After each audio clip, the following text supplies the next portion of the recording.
अस्सलामु अलैकुम वरहमतुल्लाहि वबरकातुहू।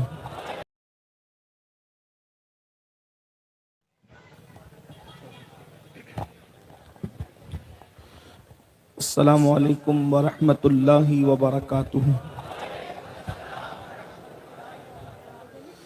अल्हम्दुलिल्लाहि रब्बिल आलमीन वल आक़िबतु लिल मुत्तक़ीन वस्सलातु वस्सलामु अला सय्यिदिल अंबियाइ वल मुरसलीन व अला आलिहि व अस्हाबिहि तय्यबीन अत्ताहिरीन अम्मा बाद फ़अऊज़ु बिल्लाहि मिनश शैतानिर रजीम बिस्मिल्लाहिर रहमानिर रहीम वल अस्र इन्नल इंसाना लफ़ी खुस्र इल्लल्लज़ीना आमनू व अमिलुस सालिहात व तवासौ बिल हक़्क़ि व तवासौ बिस्सब्र सदक़ल्लाहुल अज़ीम। गौसे आज़म बमने बेसरो सामा मददे क़िबले दी मददे काबे ई सरवरे हर रसूलो वली है, नबी राज़दारे मअल्लाह अली है बेताब जिसके लिए अर्श आज़म है, बेताब जिसके लिए अर्श आज़म वो उस रह रवे लामकां की गली है। तेरे दर का दरबां है जिब्रील आज़म, तेरे दर का दरबां है जिब्रील आज़म, तेरा मदह खा हर रसूलो वली है। तमन्ना है फरमाए ये रोज़े महशर, तमन्ना है फरमाए ये रोज़े महशर, ये तेरी रिहाई की चिट्ठी मिली है। तेरे चारों हमदम है एक जान एक दिल, तेरे चारों हमदम है एक जान एक दिल, अबू बकर फारूक उस्मान अली है। शफाअत करे हश्र में जो रजा की, सिवा तेरे किसको ये कुदरत मिली है। आज की ये महफिल उर्स की सालाना तकरीब है, इसमें आप और हम सब हाजिर हैं। मुझे इस तकरीब की दावत के साथ अब्दुल रज़्ज़ाक भाई ने ये हुक्म दिया था कि बिरादर गिरामी कद्र हज़रत अल्लामा सैयद मोमिन अकबर बापू ने आपको ये हुक्म दिया है कि आप एक मोमिन की जो सिफ़ात हैं उस पर गुफ्तगू करें। उसी मुनासिबत से मैंने सूरतुल अस्र की तिलावत करने का शरफ हासिल किया है। अल्लाह तबारक व तआला उसके मुतालिक मुझे हक कहने और आप सबको हक सुनकर उस पर अमल करने और उसे आम करने की तौफीक अता फरमाए। खतीब जब बहुत बासलाहियत होता है तो उसको इस तरह के अनावीन दिए जाते हैं। बासलाहियत होना तो दूर की बात, मैं दूर दूर तक कोई खतीब भी नहीं, दरे गौसियत का फ़कीर, लेकिन मुझे नबी के शहजादे का हुक्म था, इसलिए मैंने ये कह दिया कि ठीक है, कोशिश की जाएगी। अल्लाह तबारक व तआला मेरी और आप सबकी हाज़िरी को कबूलियत का शरफ अता फरमाए। उर्स की तकरीब है, सालाना तकरीब है। इससे एक साल गैप करके मैं इससे पहले वाले साल भी हाजिर हुआ था। अल्लाह तबारक व तआला साहिब उर्स हज़रत सैलार शाह रहमतुल्लाह अलैह के फ्यूज़ व बरक़ात से हम सबको माला माल फरमाए। सूरतुल अस्र ये कुरान मुक़द्दस की बहुत मुख्तसर सी सूरत है, छोटी नहीं है, मुख्तसर है। इसलिए कि जो चीज़ अल्लाह रसूल से मंसूब हो जाए वो छोटी नहीं हो सकती, मुख्तसर ज़रूर है। कमोबेश 68 हरूफ पर मुश्तमिल है ये सूरत। इसके हरूफ सिर्फ कम ज्यादा अगर करें तो 70 से ज्यादा नहीं है। 3 आयतें हैं, 68 हरूफ है, मक्कतुल मुकर्रमा में नाजिल हुई है। लेकिन फसाहत और बलागत का ऐसा समुंदर है कि सैयदुना इमाम शाफई रहमतुल्लाह अलैह फरमाया करते थे कि अगर बिल फर्ज पूरा कुरान नाजिल ना भी होता, सिर्फ ये एक सूरत ही नाजिल हो जाती और लोग इसी एक सूरत पर अमल कर लेते, तो भी ये सबकी निजात के लिए काफी होती। यानी एक ही सूरत सबकी निजात के लिए काफी होती। उस सूरह मुबारका पर आज गुफ्तगू करनी है। मोमिन की चार सिफत, मोमिन की चार सिफत, या यूं कह ले कामयाब इंसानों की चार सिफत। अगर कोई दुनिया और आखिरत में कामयाबी चाहता है, ये चार सिफतें अपने अंदर पैदा कर लें, इंशाअल्लाह तबारक व ताला वो दुनिया में भी कामयाब रहेगा, आखिरत में भी कामयाब रहेगा। ये सूरह मुबारका इस कदर मकबूल थी सहाबा के दरमियान। यूं तो बस पूरे कुरान से वो मोहब्बत करते थे, लेकिन सहाबा किराम अक्सर जब एक दूसरे से मिलते तो जुदा होने से पहले पहले सूरतुल अस्र की तिलावत करते, यानी उसके मजमून को बार बार रिपीट करते। क्या है सूरतुल अस्र? इसका नाम सूरतुल अस्र है, यानी अल्लाह रब्बुल इज्जत ने इसके आगाज में अस्र की कसम याद फरमाई है। वल अस्र, कसम है जमाने की, इसलिए कि उलमा अच्छी तरह जानते हैं, अहले इल्म को ये पता है कि अल्लाह रब्बुल इज्जत का जो कुरान है, इस कलाम का ये मौजज़ा है, इस कलाम का ये एजाज है कि कुरान की एक एक आयत की कमोबेश 70 हजार जो है वो तफासिर है। जाहिरी तफासिर इतनी ज्यादा है, बातनी तफासिर का तो अंदाजा ही नहीं है। बल्कि हमारा अकीदा ये है, इमाम अब्दुल वहाब शारानी लिखते हैं कि कुरान का नुज़ूल बंद हुआ है, कुरान का नुज़ूल बंद हुआ है, लेकिन मानिए नुज़ूल कुरान अभी तक बंद नहीं हुए हैं। मोमिनों के दिल पर अभी भी कुरान के मानी का नुज़ूल होता है। आयतों का नुज़ूल तो नहीं हो सकता, लेकिन आयतों के नए नए मानी हर दिन मोमिनों के सीने पे नाजिल होते हैं, हर पल नाजिल होते हैं। गोया के कुरान की एक आयत की हतमी तफसीर कोई नहीं कह सकता कि सिर्फ यही है, इसलिए कि हर दिन नया मानी है। मैं तो सोचता हूं जब गालिब और इकबाल के अशआर के इतने माना निकल सकते हैं तो मेरे अल्लाह के कलाम के कितने माना होंगे। जब मखलूक के कलाम के इतने माना है तो खालिक के कलाम के कितने माना होंगे। वल अस्र, मैं जल्दी जल्दी से सारे माना को पढ़ने की कोशिश करूंगा। वल अस्र, जमाने की कसम। वल अस्र, नमाज अस्र के वक्त की कसम। वल अस्र, वक्त के हादिसात की कसम। वल अस्र, अंबिया किराम के साथ जो वाकयात रूनुमा हुए उन औकात की कसम। वल अस्र, अंबिया की पैदाइश के वक्त की कसम। वल अस्र, अंबिया पर वही नाजिल हो रही थी उस वक्त की कसम। वल अस्र, अंबिया किराम को दुश्मनों से निजात मिली थी उस वक्त की कसम। वल अस्र, अल्लाह वालों के साथ कोई खास वाकया पेश आया उस वक्त की कसम। वल अस्र, अंबिया किराम दुनिया से तशरीफ ले गए, अहलुल्लाह दुनिया से तशरीफ ले गए उस वक्त की कसम। गोया के अलग अलग औकात में अलग अलग अंदाज में लोगों ने उसकी तफसीर बयान की, लेकिन सबसे खूबसूरत तर्जुमा और सबसे खूबसूरत तफसीर जो सामने आती है निकल कर वो ये, वल अस्र, जमाने महबूब की कसम। ऐ महबूब तुम्हारे जमाने की कसम, इसलिए कि तुम्हारा जमाना इस जैसा जमाना कोई नहीं। यूं तो हर जमाना नबी का है, यूं फरमाया ये रब फरमाया महबूबा जमाने सारे तेरे हैं। ये रब फरमाया महबूबा जमाने सारे तेरे हैं। अरश वाले फरश वाले दीवाने सारे तेरे हैं। हर जमाना मेरे नबी का है, हर वक्त मेरे नबी का है, हर दहर मेरे नबी का है, हर असर मेरे नबी का है। लेकिन यहाँ जमाने महबूब से मुराद खास वो जमाना है जिस जमाने में महबूब जमीन के ऊपर सांस ले रहे थे। नबी अकरम का जाहिरी जमाना था, वो जमाना कितना खूबसूरत था जिसको जमाने महबूब कहते हैं। अल्लाह अकबर, अर्श वाले लिबासे बशर में फर्श पर बार बार आ रहे थे। बेलिकाए यार उनको चैन आ जाता अगर बार बार आते ना यूं जिब्रील सिदरा छोड़कर। वो जमाना कितना खूबसूरत था जिस जमाने में इमामत के मुसल्ले पर नबियों का ताजदार खड़ा था और मुसल्लियों की सफ में सिद्दीक अकबर जैसा मुक्तदी था, फारूक आजम जैसा मुक्तदी था, उस्मान गनी जैसा मुक्तदी था, अली मुर्तजा जैसा मुक्तदी था। अंदाजा तो करें जिसके तलवों में सिद्दीक उमर उस्मान और अली के कदम हो, जब सर वाले इतने बड़े हैं तो वो कदम वाला कितना बड़ा होगा। अल्लाह अकबर। अंदाजा तो फरमाए जमाने महबूब की कसम। कौन सा जमाना जिसमें जिब्रील जमीन पर आता है, कौन सा जमाना जिसमें मिकाईल जमीन पर आता है, कौन सा जमाना जिसमें कुरान जमीन पर आता है, खुदा का कलाम जमीन पर आता है, कौन सा जमाना जमाना। अल्लाह अकबर।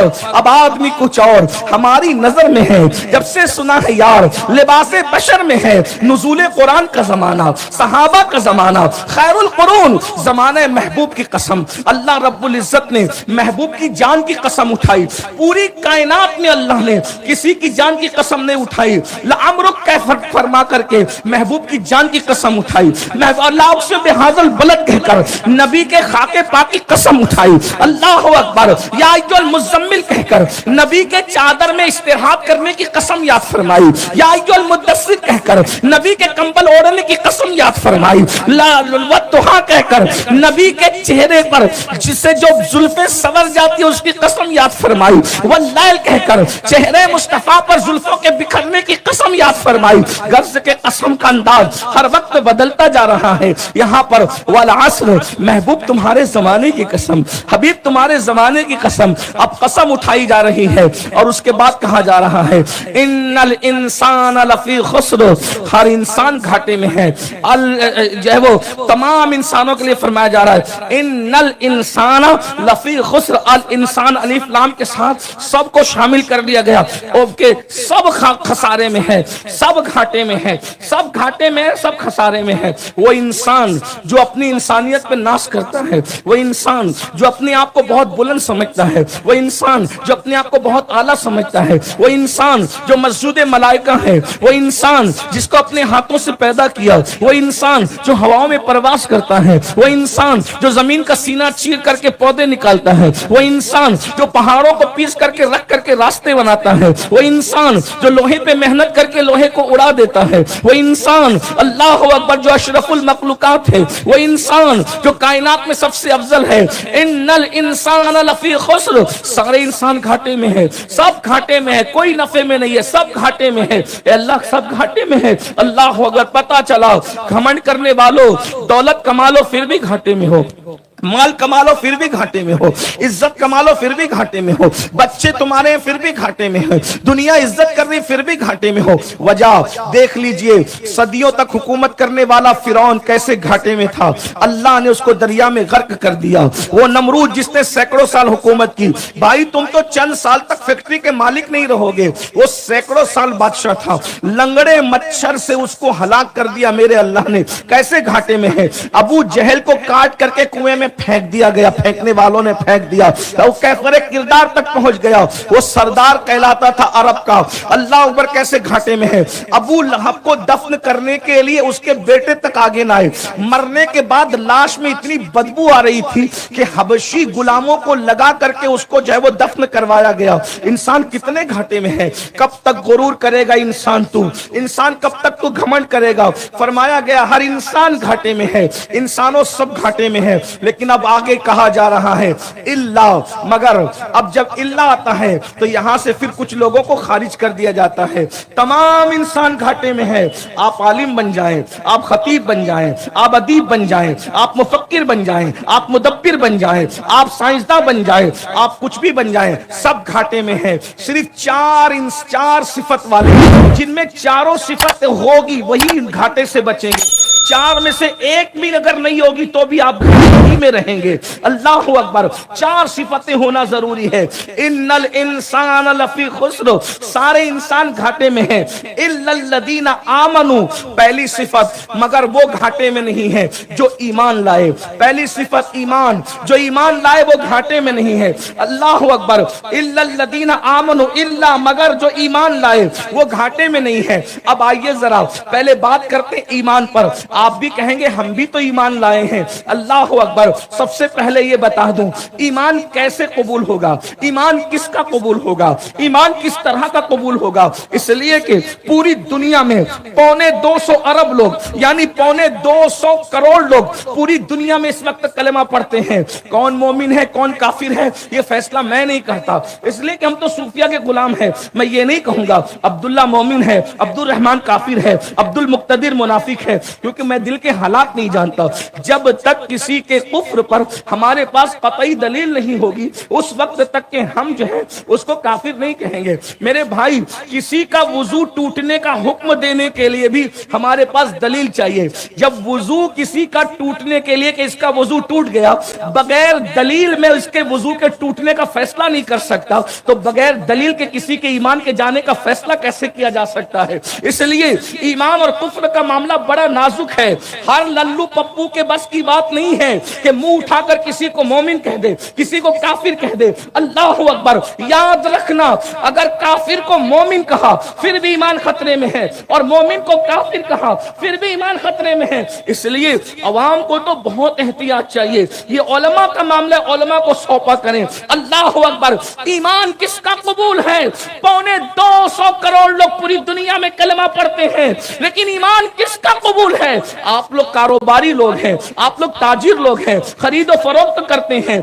आप कभी भी ऐसा करते हैं कि हर चीज रिजेक्ट हो जाती है, लेकिन सैंपल जो होता है वो कभी रिजेक्ट नहीं होता। मिसाल के तौर पर आपने कहा कश्ती खरीदना है, तो कैसी कश्ती आप खरीदेंगे? कहा ये सैंपल है, इस कश्ती की तरह कश्तियां बनाओगे हम खरीद लेंगे। कपड़े, ये सैंपल है, इसके तरह कपड़े बनाओगे हम खरीद लेंगे, इसकी तरह गाड़ी बनाओगे हम खरीद लेंगे। तो सैंपल की तर्ज पर जो बनते हैं उनमें से कुछ कबूल होते हैं, कुछ रद्द होते हैं, लेकिन सैंपल कभी रद्द नहीं होता। ऐसा ही है, सैंपल कभी रद्द, बात मैं समझा पा रहा हूं? अल्लाहु अकबर। सैंपल कभी रद्द नहीं होता। अल्लाहु अकबर। तो अल्लाह ने ईमान के लिए हमें सैंपल बताया है। क्या सबका ईमान कबूल नहीं करूंगा? अल्लाहु अकबर। मशरिक का हो, मगरिब का हो, सऊदी का हो, ईरान का हो, यमन का हो, हिंद का हो, सिंध का हो, किसी खित्ते का हो, मुगल हो, पठान हो, सैयद हो, कोई हो, किसी का ईमान कबूल नहीं करूंगा। कब तक? ये सैंपल दे रहा हूं। ऐसे ईमान लाओ। कैसे? वइज़ा क़ील लहुम आमिनू कमा आमनन नास। कैसे ईमान लाओ? इनकी तरह ईमान लाओ। अब्दुल्लाह इब्न उबई की पार्टी को कहा गया क़ील लहुम आमिनू कमा आमनन नास। अन्नास, लोगों ऐसे ईमान लाओ। सैंपल अल्लाह दे रहा है, ऐसे ईमान लाओ। अन्नास, जैसे ये लोग ईमान लाए। तो ये लोग कौन है? अल्लाह ने सैंपल बताया। किसी का ईमान कबूल न होगा। मैंने जो सैंपल रखा है ऐसे ईमान लाओ। मौला ये सैंपल क्या है?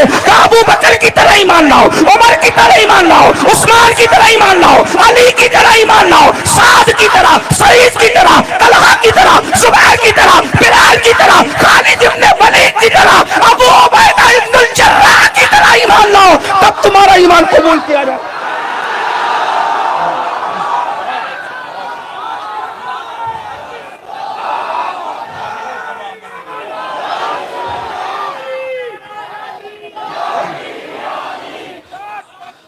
लोग काफिर बनाने के लिए इब्ने असीर और इब्ने कसीर का हवाला लेते हैं। मैंने कहा इतने पीछे का हवाला नहीं, हम तो अभी किताबुल्लाह की तरफ आ रहे हैं।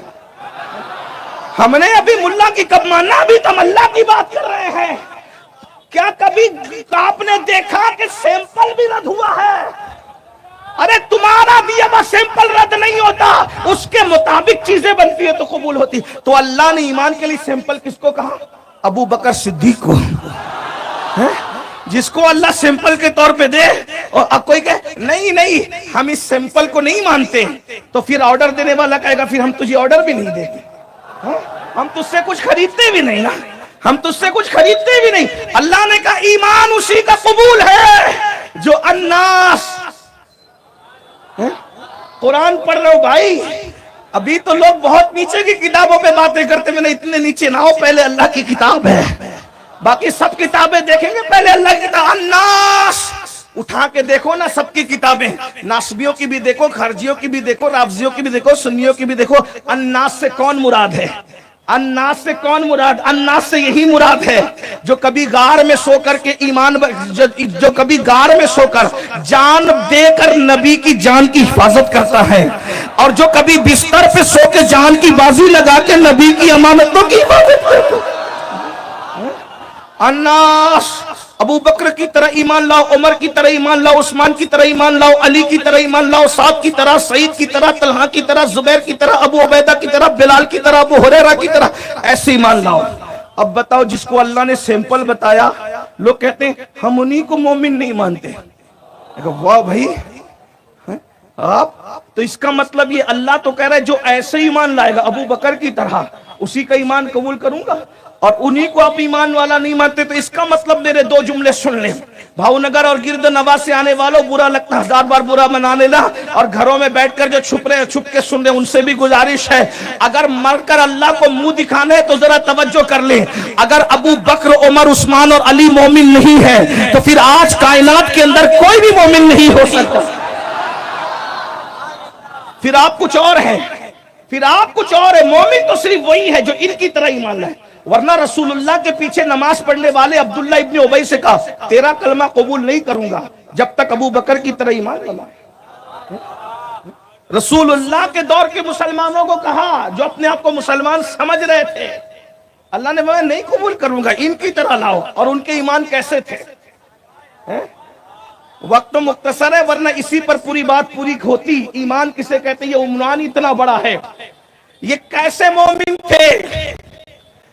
ये ऐसे मोमिन थे जिन्होंने कुरान को अपनी आंखों से उतरते देखा था।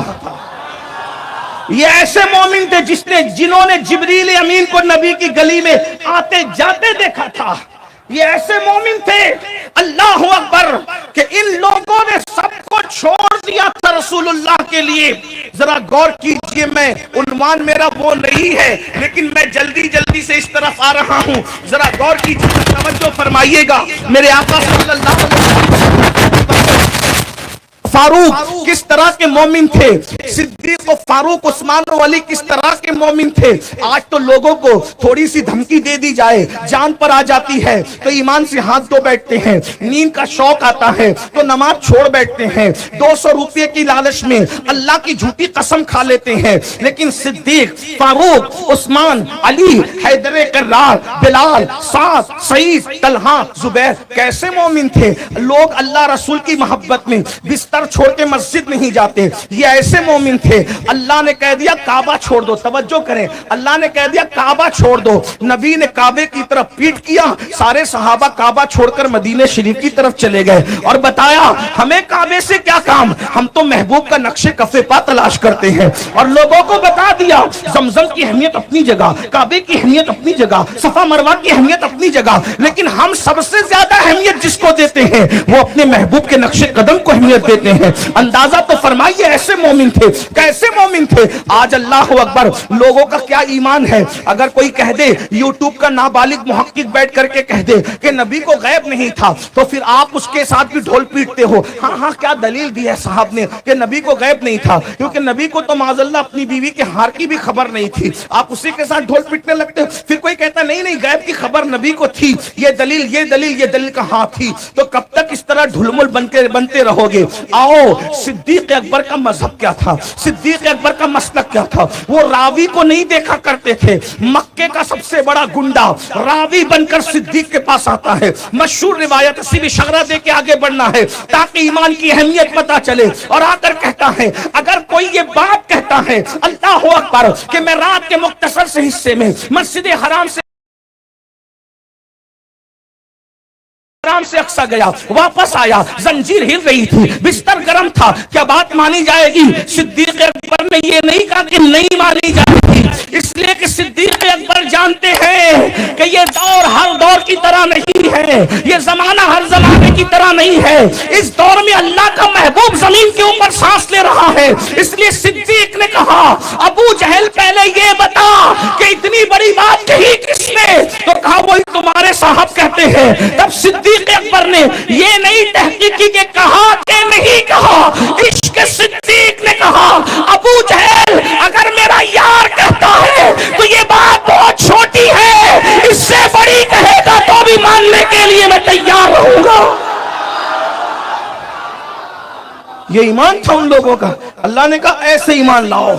यहां तो ईमान इतना कमजोर हो गया है। ईमान, आप तो गोश्त, मछली और अंडा और टोपी और दाढ़ी तक के महदूद हो गए लोग। कुर्ते पैजामे में भी अटके हुए हैं भाई। ईमान किधर है? ईमान किधर है? अगर ईमान मजबूत होता तो मुसलमान ये ना कहता कि मौलाना झूठ बोले बगैर कारोबार नहीं चलता। ये मोमिन की बोली थोड़ी, ये तो मुनाफिकों की बोली है। इसलिए कि अल्लाह ने जिसको हराम करार दिया है उसके बगैर तो सब कुछ चलना है। आपसे पूछना चाहता हूं, डॉक्टर कह दे कि इसके बगैर काम चल जाएगा तो काम चला लेते, और अल्लाह कह दे कि इसके बगैर काम चलाओ तो कहते काम नहीं चलता। तो मोमिन हो के माज़अल्लाह मुनाफिक हो।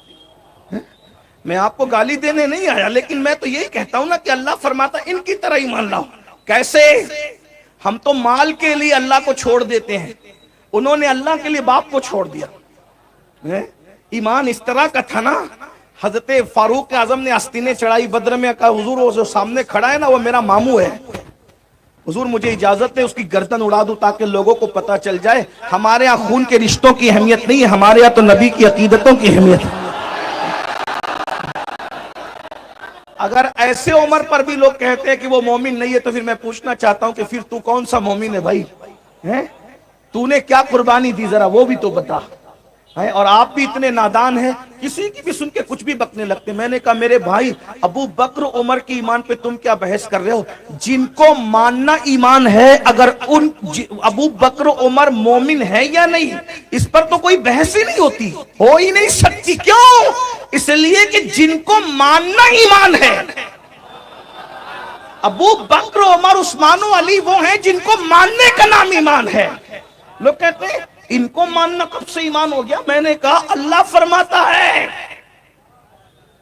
अल्लाह फरमाता है। क्या फरमाता है? सिरातल लदीना अनअमता अलैहिम, सिरात मुस्तकीम वो है अल्लाह का रास्ता, वो है जिन बंदों पर अल्लाह ने इनाम किया।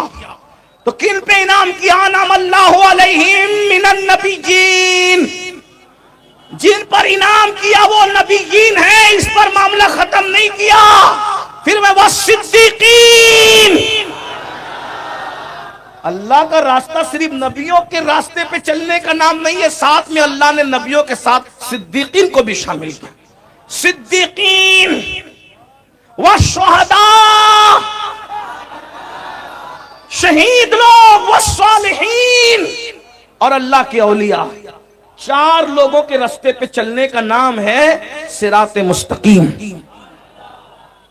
तो ये जो सिद्दीकीन जितने भी दुनिया में हुए ना सिद्दीकीन, आदम अलैहिस्सलाम के जमाने से लेके इमाम महदी के जमाने तक जितने सिद्दीकीन हैं, वो सारे सिद्दीकीन के सरदार को अबू बकर सिद्दीक कहते हैं।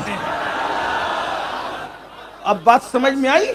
सिद्दीकीन में पहले नंबर पर ये सिद्दीक है, उसके बाद वह शुहदा, शहीदों का रास्ता। तो जितने कायनात के अंदर शहीद हुए, शहीद जितने कायनात में शहीद हुए हैं, उनमें सबसे ज्यादा कसरत से जो खानदान की शहादत कबूल की गई उसको अली इब्ने अबू तालिब का खानदान कहते हैं। वह सालिहीन, और नेकों में तो फिर सभी हैं। अब मैं कहता हूं इस खानदान से बड़ा नेक किसका खानदान होगा? जिस खानदान में सालिहीन की हैसियत से पहले नंबर पर हसन है और आखिरी नंबर पर इमाम मोहम्मद महदी है। तो ये अल्लाह का रास्ता ये है। इसलिए लोग जो है वो ईमान की तरफ आ ही नहीं सकते, लोगों को मुगालता हो रहा है। कहते हैं कि इनको कैसे माने? हमने कहा ईमान इस तरह लाओ। ये तो मैंने सिद्दीक अकबर का जिक्र किया, एक बात ईमान किया, तो एक बात और अर्ज कर दूं, मौलाए कायनात की बात भी कर दूं, क्योंकि हम सहाबा और अहले बैत दोनों के लोग हैं।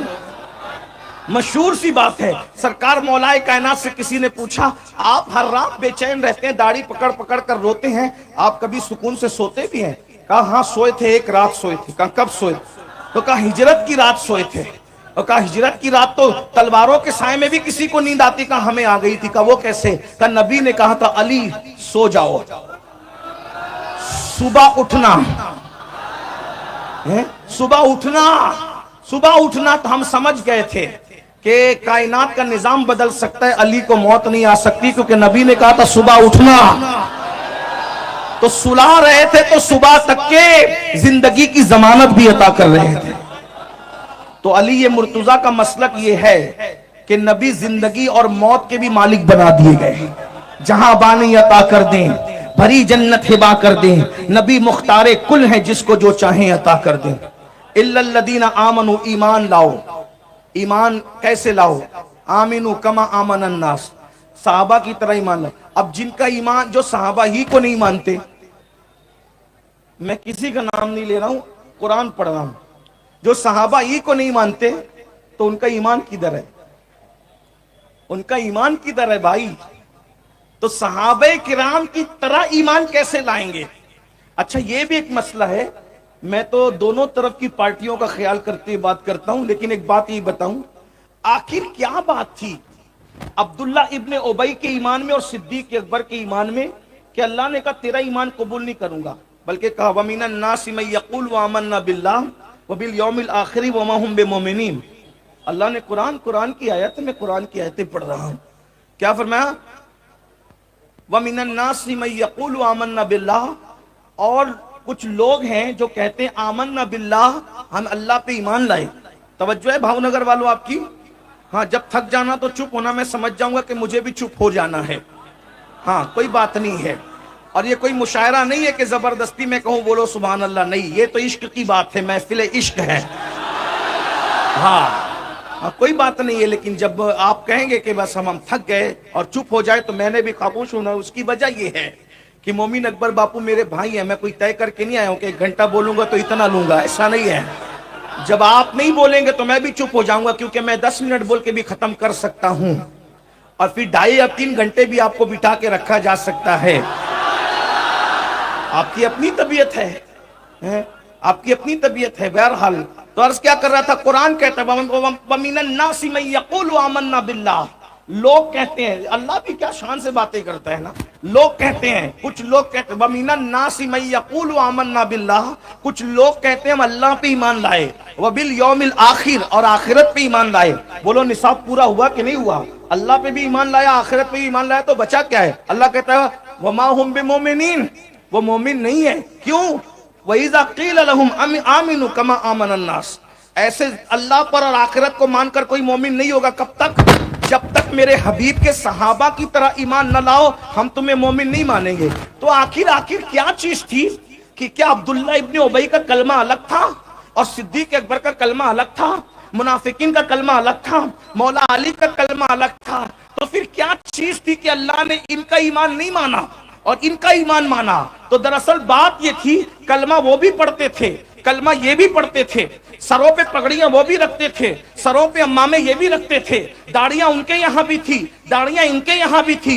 नबी के पीछे वो भी नमाज पढ़ते थे, नबी के पीछे ये भी नमाज पढ़ते थे, बल्कि सहाबा पहले से आके बैठते थे। और ये मुनाफिकीन क्या करते थे? आखिरी में आते थे और आगे की सफों में आ करके घुस घुस के बैठते थे, ताकि पूरी मजमे को, मस्जिद को नजर आए कि अब्दुल्ला इब्ने उबई आ गया, ये भी नमाजी साहिब है, ये हजरत भी तशरीफ ले आई है, बताने के लिए। अल्लाह ताला इरशाद फरमाता है आमिलतुन नासिबतुन तस्ला नारन हामिया, अमल करके आएंगे, मेहनत करके आएंगे, फिर भी जहन्नम में घुसड़े जाएंगे। किस तरीके से? ज़ुक इन्नका अंतल अज़ीज़ुल करीम। ए अब्दुल्ला इब्ने उबई, मुनाफिक के सरदार की जमात के इज्जतदारों, अल्लाह फरमाएगा बहुत मुअज़्ज़ज़ बनता था। ये चेक अपने अज़ाब को। फ़वैलुल लिल मुसल्लीन अल्लज़ीना हुम युराऊन, उन नमाजियों के लिए बैल है जो दिखावा करते हैं। ये सब दिखावा करने वालों की जमात थी। अल्लाह अकबर। अल्लाह ने कहा ना नमाज कबूल है नबी के पीछे, दिल्ली की जामा मस्जिद का इमाम के पीछे नहीं, भावनगर की जामा मस्जिद के इमाम के पीछे नहीं, अहमदाबाद की शाही मस्जिद के इमाम के पीछे नहीं, मस्जिद अक्सा में जिसने नबियों की इमामत की थी और सैयदुल अंबिया के पीछे इब्ने उबई की पार्टी नमाज पढ़ती थी। अल्लाह ने कहा कबूल नहीं करूंगा। कब तक? कब तक? जब तक सिद्दीक, उमर, उस्मान, अली की तरह ईमान न लाओ। कितने कीमती है ये लोग। अल्लाह ने कहा किसी का कुछ कबूल, और आज भी यही कुरान का ऐलान है। तो कलमा तो वही है, नमाज तो वही है, ईमान लाने का तरीका क्या है? तो दोनों में फर्क क्या है? आप सुनो। वो लोग सिर्फ कलमा पढ़ते थे, वो सिर्फ नमाज पढ़ते थे, वो सिर्फ रोजा रखते थे, वो सिर्फ दाढ़ियां रखते थे, वो टोपियां रखते थे, वो नबी के साथ दीवानगी वाले काम नहीं करते थे। तवज्जो है, नहीं समझे? कोई बात नहीं, मैं आगे बढ़ता हूं। वो नबी के साथ दीवानगी वाले काम नहीं करते थे। मतलब सिद्दीक क्या करते थे, नबी चलते चलते अगर कभी हाजत पड़ गई, जल्दी ऐसा होता नहीं था, हाजत पड़ गई, रसूलुल्लाह ने थूक दिया, तो सिद्दीक अकबर उसको यूं हाथ में लेते थे, हाथ में लेके चेहरे पे मलते थे, चेहरे पे मलते थे। अजान बिलाल देते थे, अशहदु अन्ना मुहम्मदर रसूलुल्लाह पे सिद्दीक अंगूठे चूम लिया करते थे। लब पे आ जाता है जब नामे जनाब, मुंह में घुल जाता है शहदे नायाब, वजद में हो कि हमें जा बेताब, अपने लब चूम लिया करते हैं। नबी की महफिल में हस्सान खड़े होकर नाते पढ़ते थे, वह अहसन मिन कलम तरकत तुआइनी व अजमल मिन कलम तलीदिन निसा खुलिक़त मुबर्रअम मिन कुल्ली ऐबिन कान्नका कद खुलिक़त कमा तशा। वो नाते पढ़ते थे, कहते थे या रसूल अल्लाह, आप जैसा हुस्न वाला हमारी आंखों ने नहीं देखा। हुजूर आप जैसा क्या देखती हमारी आंखें, आप जैसा इसी माँ की गोद में आया ही नहीं है। और अल्लाह ने आपको हर ऐब से पाक पैदा किया है, और गोया के आप जैसा बनना चाहते थे, खुदा ने आपको वैसा ही बनाया है। 14वीं सदी में हस्सानुल हिंद उसकी तर्जुमानी यूं करता है, वो कमाले हुस्न हुजूर है कि गुमाने नक्श जहां नहीं, यही फूल खार से दूर है, यही शम्मा है कि धुआं नहीं। मैं निसार तेरे कलाम पर मिली यूं तो किसको ज़बान नहीं। वो सुखन है जिसमें सुखन न हो, वो बयां है जिसका बयां नहीं। फसा अरब के बड़े बड़े तेरे आगे यूं दबे लचे, कोई जाने मुंह में ज़बान नहीं बल्कि जिस्म में जान नहीं। सत्ताबा कदम है तने सुल्ताने जमन फूल, लब फूल दहन फूल सकन फूल बदन फूल, वल्लाह जो मिल जाए मेरे गुल का पसीना, मांगे न कभी इत्र न फिर चाहे दुल्हन फूल। दंदानो लबो जुल्फरू के शाह के फिदाई, दंदानो लबो जुल्फरू के शाह के फिदाई है। दुर्रे अदन लाले यमन मुश्क खुतन फूल, दिल अपना भी शहदाई है उस नाखुने पाका, इतना भी महे नौ पे नाए चर के कोहन फूल। और क्या बात रजा उस चमनिस्तान करम की, सारा गली जिसमें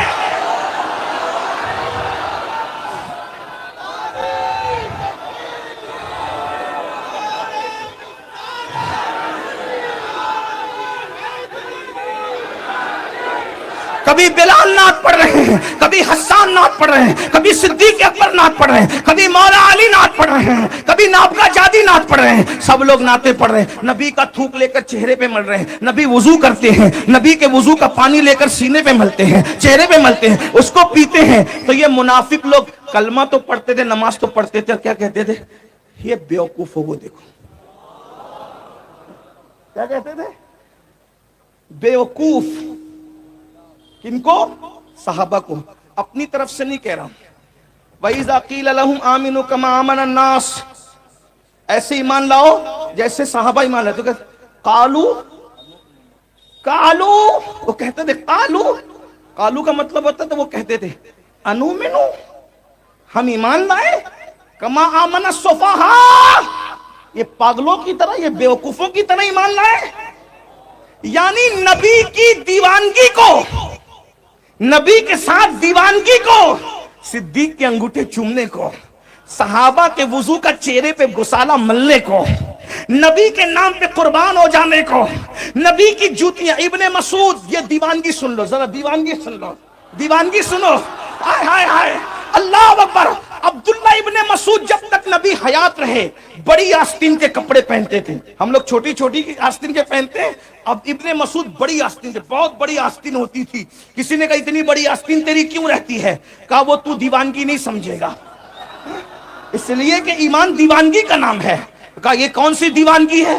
तो कहा रसूलुल्लाह जब ज़ाहिरी हयात में थे तो मैं हुजूर के पीछे पीछे भागता रहता था, चलता रहता था। नबी जहां नालैन उतारते थे, कहीं भी जाते थे तो नालैन उतार के जाते थे। जब नबी ने नालैन उतार दी, उतार करके मैंने नालैन उठाई, उठा करके आस्तीन में छुपाई, और छुपा कर आस्तीन को यूं पैक किया और यूं दिल से लगा के बैठ गया।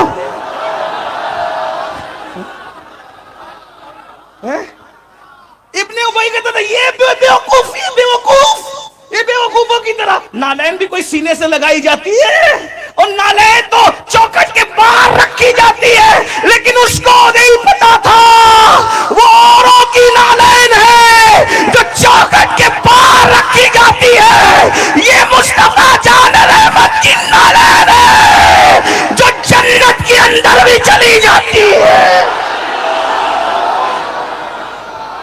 रखने, जो सर पे रखने को मिल जाए नाले पाके हुजूर, तो फिर कहेंगे कि हाँ ताजदार। इब्ने मसूद से किसी ने पूछा, ए अब्दुल्ला इब्ने मसूद, रसूलुल्लाह ने तेरे बारे में कहा कि मेरी उम्मत का उस्ताद अब्दुल्ला इब्ने मसूद है। हाँ, इस पर सुन्नियों को कहना चाहिए था क्योंकि ये बात बहुत बड़ी है। ये आगे वाले लोग ही एक्टिव रहते हैं, पीछे वाले समझते हैं हम वीआईपी है। नबी की महफिल में सब वीआईपी है।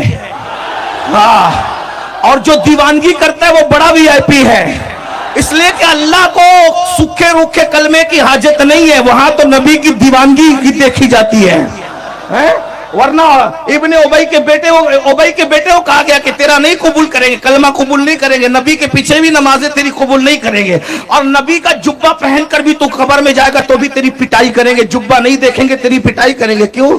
क्योंकि जब तेरा कलमा नहीं कबूल किया तो नबी का जुब्बा पहन करके तू जो मक्कारी करते हुए आया, तो अल्लाह तो फिर जुब्बा उतार ही लेगा ना। जो कफन छीनने पे कादिर है, हाँ, जो शक्ल छीनने पे कादिर है, हुजूर फरमाते मेरा जुब्बा इब्ने उबई को काम नहीं आएगा। क्यों? क्योंकि वो तो दीवानगी, जिसके जुब्बा पहनता है उसकी दीवानगी तो करना भाई पहले। तो दीवान इब्ने मसूद को आका ने कहा मेरी उम्मत का मौल्लिमुल उम्मा अब्दुल्ला इब्ने मसूद है। तो लोगों ने पूछा, ए इब्ने मसूद, तू इतना बड़ा अल्लामा कैसे बन गया, इतना बड़ा आलिम कैसे बन गया? हैं, अल्लामा कैसे बनते भाई? पूछे इन अल्लामा लोग से क्या क्या पढ़ा। कुदूरी पढ़ा, शरह वकाया पढ़ा, नूरुल इज़ा पढ़ा, सिराजी पढ़ा, मुस्लिम पढ़ा, बुखारी पढ़ा, तिरमिजी पढ़ा, जलालैन पढ़ा, कमालैन पढ़ा, ये सब पढ़ा कि नहीं पढ़ा? उसके बाद मिनाजुल अरबिया से शुरू किया, बुखारी तक पढ़ा, फिर जाकर बना अल्लामा, है ना? तो तू ये पढ़ के अल्लामा बना। लेकिन इब्ने मसूद को हुजूर ने मौल्लिमुल उम्मा कहा, वो कौन सी बुखारी पढ़े भाई? बुखारी तो उनका सदका है, नूरुल इज़ा वाला तो उनका गुलाम है, कुदूरी तो उनका कफ्श बरदार है ना? राजी तो उनका खोशा चीन है। तो इब्ने मसूद से किसी ने पूछा, ए इब्ने मसूद, तू उम्मत का मौल्लिम उस्ताद कैसे बन गया, क्या हुआ? इब्ने मसूद कहते हैं मैं नबी की नालैन को आस्तीन में छुपाता और छुपाकर सीने से लगा करके बैठा रहता। नबी की नालैन सीने पे रख रख के अल्लाह ने मुझे इतना बड़ा आलिम बना दिया।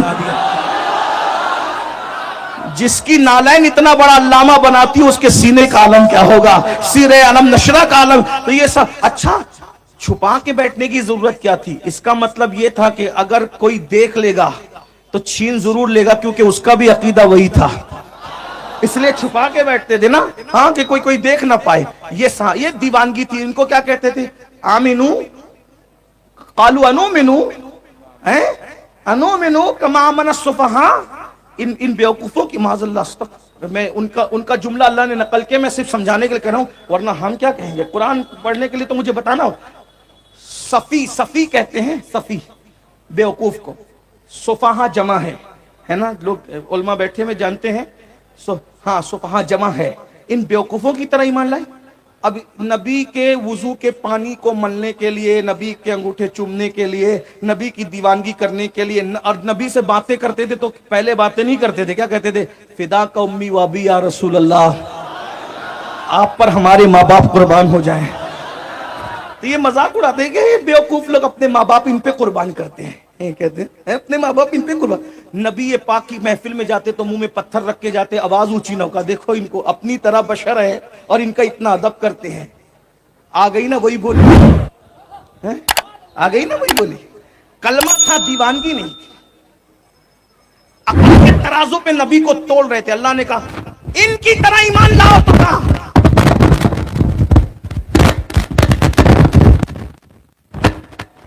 इनकी तरह ईमान लाओ।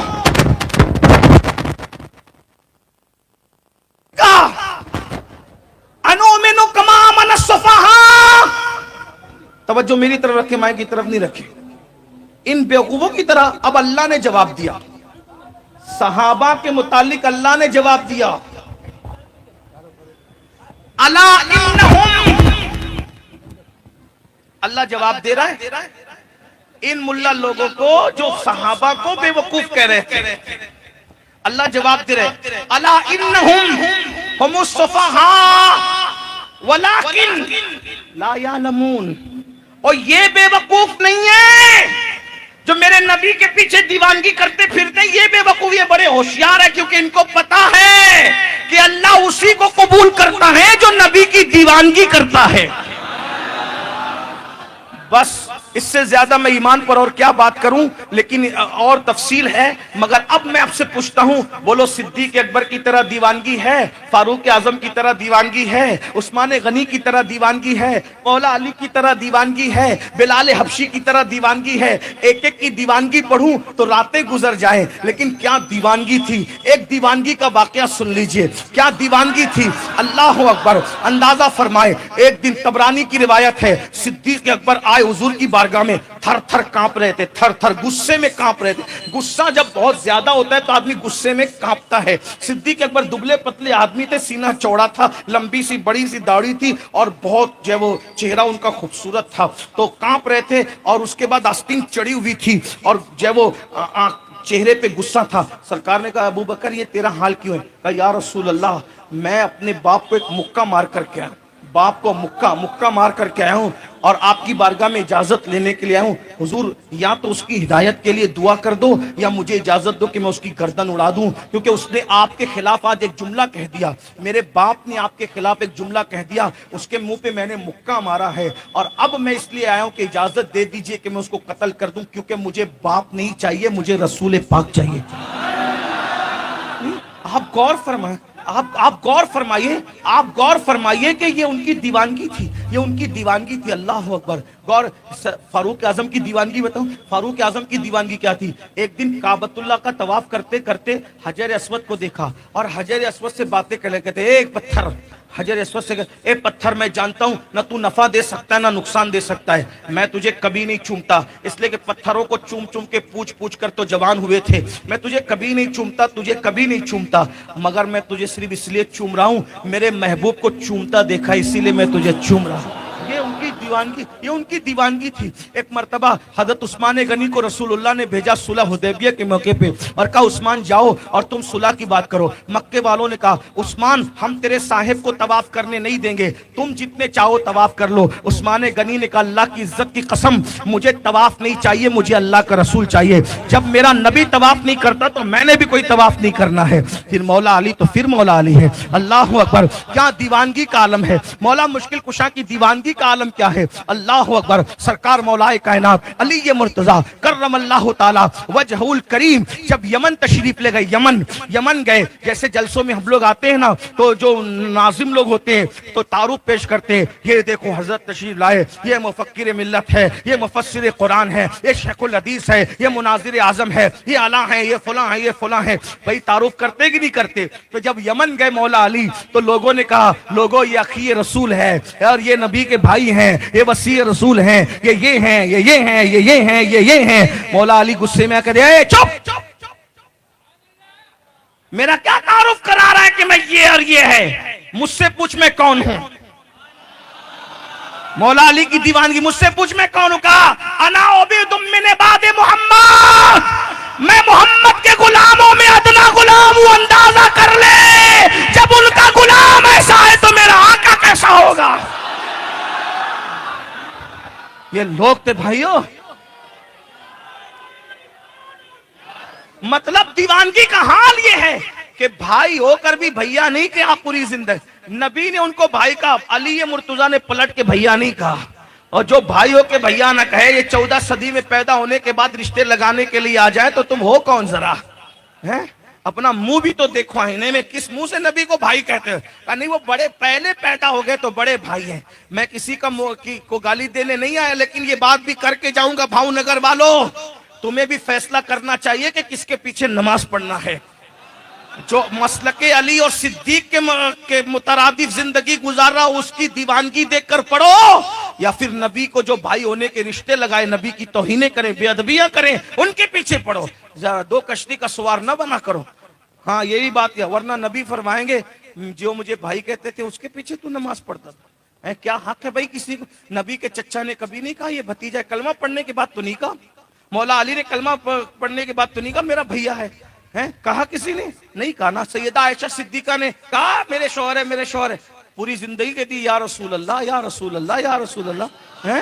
जिसके बिस्तर पे कुरान नाजिल होता है वो या रसूल अल्लाह कहते हैं। तो आपको थोड़ा समझना चाहिए, हाँ दोनों तरफ का ख्याल रखना चाहिए। नासबियत और राफजियत के बीच के एतदाल के रास्ते को अहले सुन्नत व जमात कहते हैं। अहले सुन्नत का है बेड़ा पार, असहाबे हुजूर नज्म है और नाव है, इतरत रसूलुल्लाह की। तो चलिए बात आगे बढ़ गई। तो ईमान घाटे से वही बचेगा जो ईमान वाला, और ईमान में दीवानगी शर्त है। कैसी दीवानगी? इकबाल कहते हैं, हो ना ये फूल तो बुलबुल का तरन्नुम भी ना हो, चमने दहर में कलियों का तबस्सुम भी ना हो ना साकी तो फिर मैं भी ना हो, खुम भी ना हो, खैमा अफलाक का इस्तादा इसी नाम से है, बज़्म हस्ती तपिश आमादा इसी नाम से है, कुव्वत इश्क से हर पस्त को बाला कर दे, दहर में इसमें मोहम्मद से उजाला कर दे, कि मोहम्मद से वफा तूने तो हम तेरे हैं, ये जहां चीज है क्या लौह कलम तेरे हैं, लौ भी तू कलम भी तू, तेरा वजूद अल किताब। और कहते हैं अल्लाहु अकबर, बड़े मजे में कहते हैं, मुस्तफा बरिसा खैश राक़दी हमओस अगर बऊ न रसीदी तमाम पूला बीस। मतलब क्या हुआ? अल्लाह की सरताब कदम शान है ये, इंसान है इंसान, वो इंसान है ये। कुरान तो ईमान बताता है इन्हें, ईमान ये कहता है मेरी जान है ये। घाटे से वही बचेगा जो ईमान लाया। ईमान लाने के बाद छुट्टी नहीं होती, इल्लल्लज़ीना आमनू, ईमान व अमिलुस सालिहात, उसके बाद नेक अमल किया, अच्छा अमल किया, यानी अच्छा अमल जरूरी है। कुछ लोग क्या कहते हैं, ईमान लाने के बाद तो छुट्टी हो गई। मैंने कहा एक बात बताऊं, ईमान वो चिराग है, जब किसी घर में चिराग जलता है ना तो दरवाजे से, खिड़की से, रोशनदान से रोशनी छन छन के बाहर निकलती है। बाहर चलने वाला समझ जाता है इस घर में चिराग जल रहा है। तवज्जो है आपकी बात समझ में आती है मेरी? तो जब सीने में ईमान का चिराग जलता है तो ये नाक, ये कान, ये आंख, ये जो दरवाजे खिड़कियां मुंह है ना, इससे ईमान का नूर छन छन के निकलता है। अंदर अगर ईमान है, अंदर ईमान का चिराग जल रहा है तो मुंह से टपकता है कि अंदर रोशनी निकलती है कि ईमान है। मतलब क्या? मोमिन जब बोलता है फहश गोई नहीं करता, उसका अंदर जो सीने में ईमान का चिराग जल रहा है ना, वो फहश गोई नहीं करता। हाँ, क्योंकि नूर बाहर आ रहा है। वो गंदी बातें नहीं देखता क्योंकि नूर बाहर आ रहा है। वो गंदी बातें नहीं सुनता क्योंकि नूर बाहर आ रहा है। और उसकी मोहताज जिंदगी कितनी होती है सुनिए। एक मर्तबा ख्वाजा बंदा नवाज गेसुदराज दिल्ली गए, एक बहुत बड़े मुफ्ती साहब से मिलने। वो हकीम भी थे। उनसे दवा लेने के लिए एक गैर मुस्लिम आया, उसका नाम था बन्नू। तो हकीम साहब ने कहा, मुफ्ती साहब ने कहा, अबे अबे बन्नू, अभी बाद में आना। वो चला गया तो बंदा नवाज ने फरमाया, मुफ्ती साहब आप भी अबे बोलते हो? अबे आप अबे बोलते हो? तो मुफ्ती साहब थे ना, उन्होंने फौरन टर्न कर दिया मामले को, हजरत वो काफिर था ना इसलिए मैंने अबे बोल दिया। तो मुफ्ती साहब बंदा नवाज कहने लगे, मुफ्ती साहब आप कहते वो काफिर था तो आपने काफिर को अबे बोला। वो काफिर था ना मुफ्ती साहब, तुम तो मुसलमान हो। ये मुसलमान को अबे बोलना कब से जेब देने लगा? अब बताओ, जिन सूफिया के नजदीक, मोमिनों के नजदीक अबे बोलना भी खिलाफ अदब है। जो काफिर को अबे नहीं बोल सकते, वो अपनी शरीक हयात को माँ बहन की गाली कैसे दे सकते हैं? जरा देखे ना। कहते हो ईमान मेरे सीने में जल रहा है चिराग, तो मुंह से कब इसकी रोशनी दिखाई? घर में चिराग जले तो दरवाजे से, खिड़कियों से, रोशनदानों से रोशनी बाहर निकलती है ना चिराग की। जब ये चिराग की रोशनी बाहर निकलती है तो जो ईमान का चिराग है इसकी रोशनी कहीं तो नजर आए।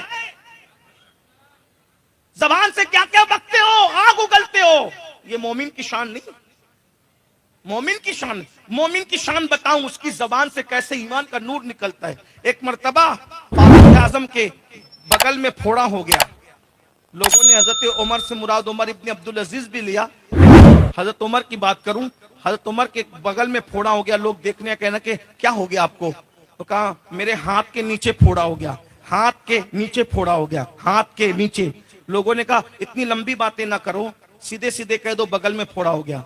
कहा ये जो तूने जुमले कहे ना, मेरा ईमान है कि हम जो कह रहे वो सब लिखा जा रहा है, और जो लिखा जा रहा है अल्लाह के सामने कयामत के दिन पढ़ना भी पड़ेगा। तो अल्लाह के सामने लफ्ज़े बगल कैसे पढ़ूंगा, मुझे शर्म आएगी। तो जो अल्लाह के सामने बोलते हुए शर्म आती है वो मुझे आज भी बोलते हुए शर्म आती है। अब आपसे पूछता हूं, तवज्जो करना। जब फारूक आजम अल्लाह के सामने पढ़ने के खौफ से बगल के अल्फाज नहीं बोल रहे हैं, हालांकि ये कोई गुनाह नहीं है। तो जो माँ बहन की नंगी नंगी गाली दे रहे हो, ये सब फरिश्ते लिख रहे हैं, और अल्लाह क़यामत इनके पढ़ेगा, इकरा किताब पढ़ के सुना। तो ये अम्मा बहन की गालियां अल्लाह के सामने पढ़ के सुनाना, फिर सुनाना, हिम्मत है ना सुनाना, सुना पाओगे? और जब अपने पीर के सामने माँ बहन की गाली नहीं देते तो अल्लाह के सामने वो पढ़ के, ये तो सब रिकॉर्ड हो रहा है ना, लिखा जा रहा है। और फिर दोस्तों में बैठ के जो गंदी गंदी बातें करते हो, हैं?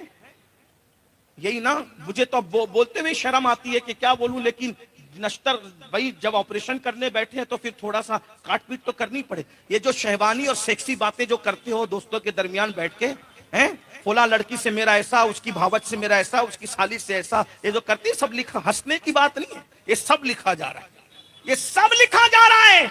और अगर मोमिन हो, पहले तो मोमिन की बात कही गई ना, अगर सीने में चिराग ईमान जल रहा है तो जो गीबतें कर रहे वो भी लिखा जा रहा है, जो फहश और गंदी सेक्सी बातें कर रहे वो भी लिखा जा रहा है। और कुरान कहता है अल्लाह क़यामत के दिन का इक़रा किताबक पढ़ के सुना, अपना नाम है। जलसे में एक हफ्ते की अपने दास्तान पढ़ के सुना नहीं सकते इन सादात और उलमा के सामने, अल्लाह के सामने कैसे पढ़ के सुनाओगे पूरी जिंदगी की गंदगी? और कुरान ने कह दिया तो कह दिया, जो कुरान ने कह दिया वो हो के रहेगा। ईमान दिल में जला है तो उस ईमान का दिल में जला है, चेहरे पे जाहिर होना चाहिए।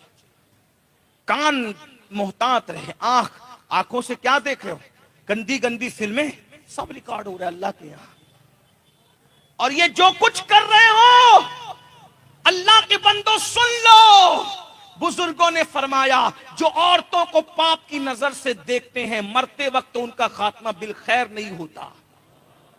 डर है कि वो मरेंगे तो काफिरों के मरेंगे।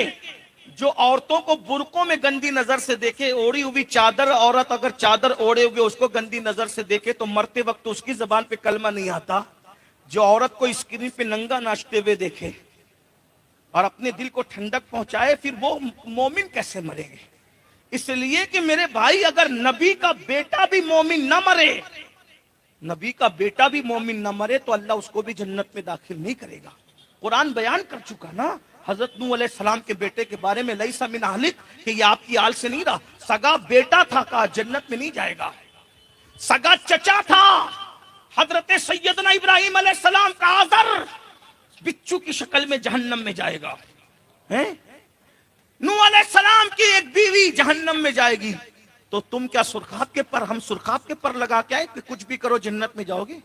कुरान बता चुका, ईमान के बाद अमल साले जरूरी। अमल साले किसे कहते हैं? एक जुमले में सुन लो, हर उस अमल से जिससे अल्लाह राजी होता है और अल्लाह का रसूल राजी होता है, उसको अमल सालेह कहते हैं।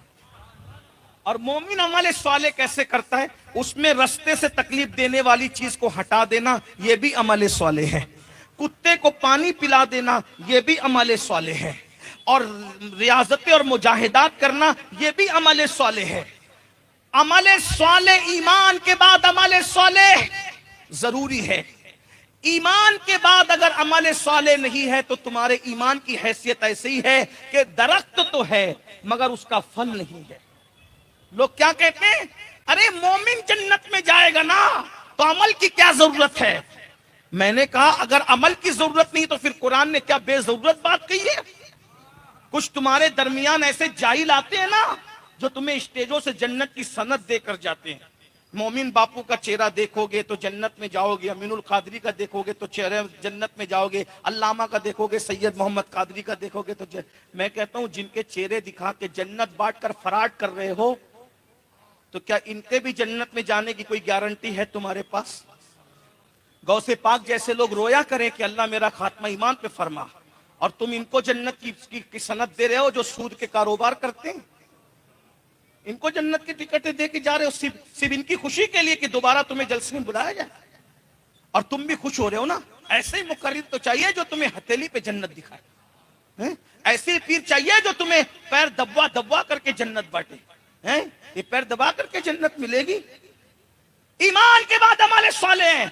मुझे मालूम है कि मेरी बात से सब लोग खुश नहीं होते, और मुझे तुम्हारी खुशी चाहिए भी नहीं। जो पिया को भाए अख्तर वो सुहाना राग है, जिससे ना खुश है पिया वो रागनी अच्छी नहीं।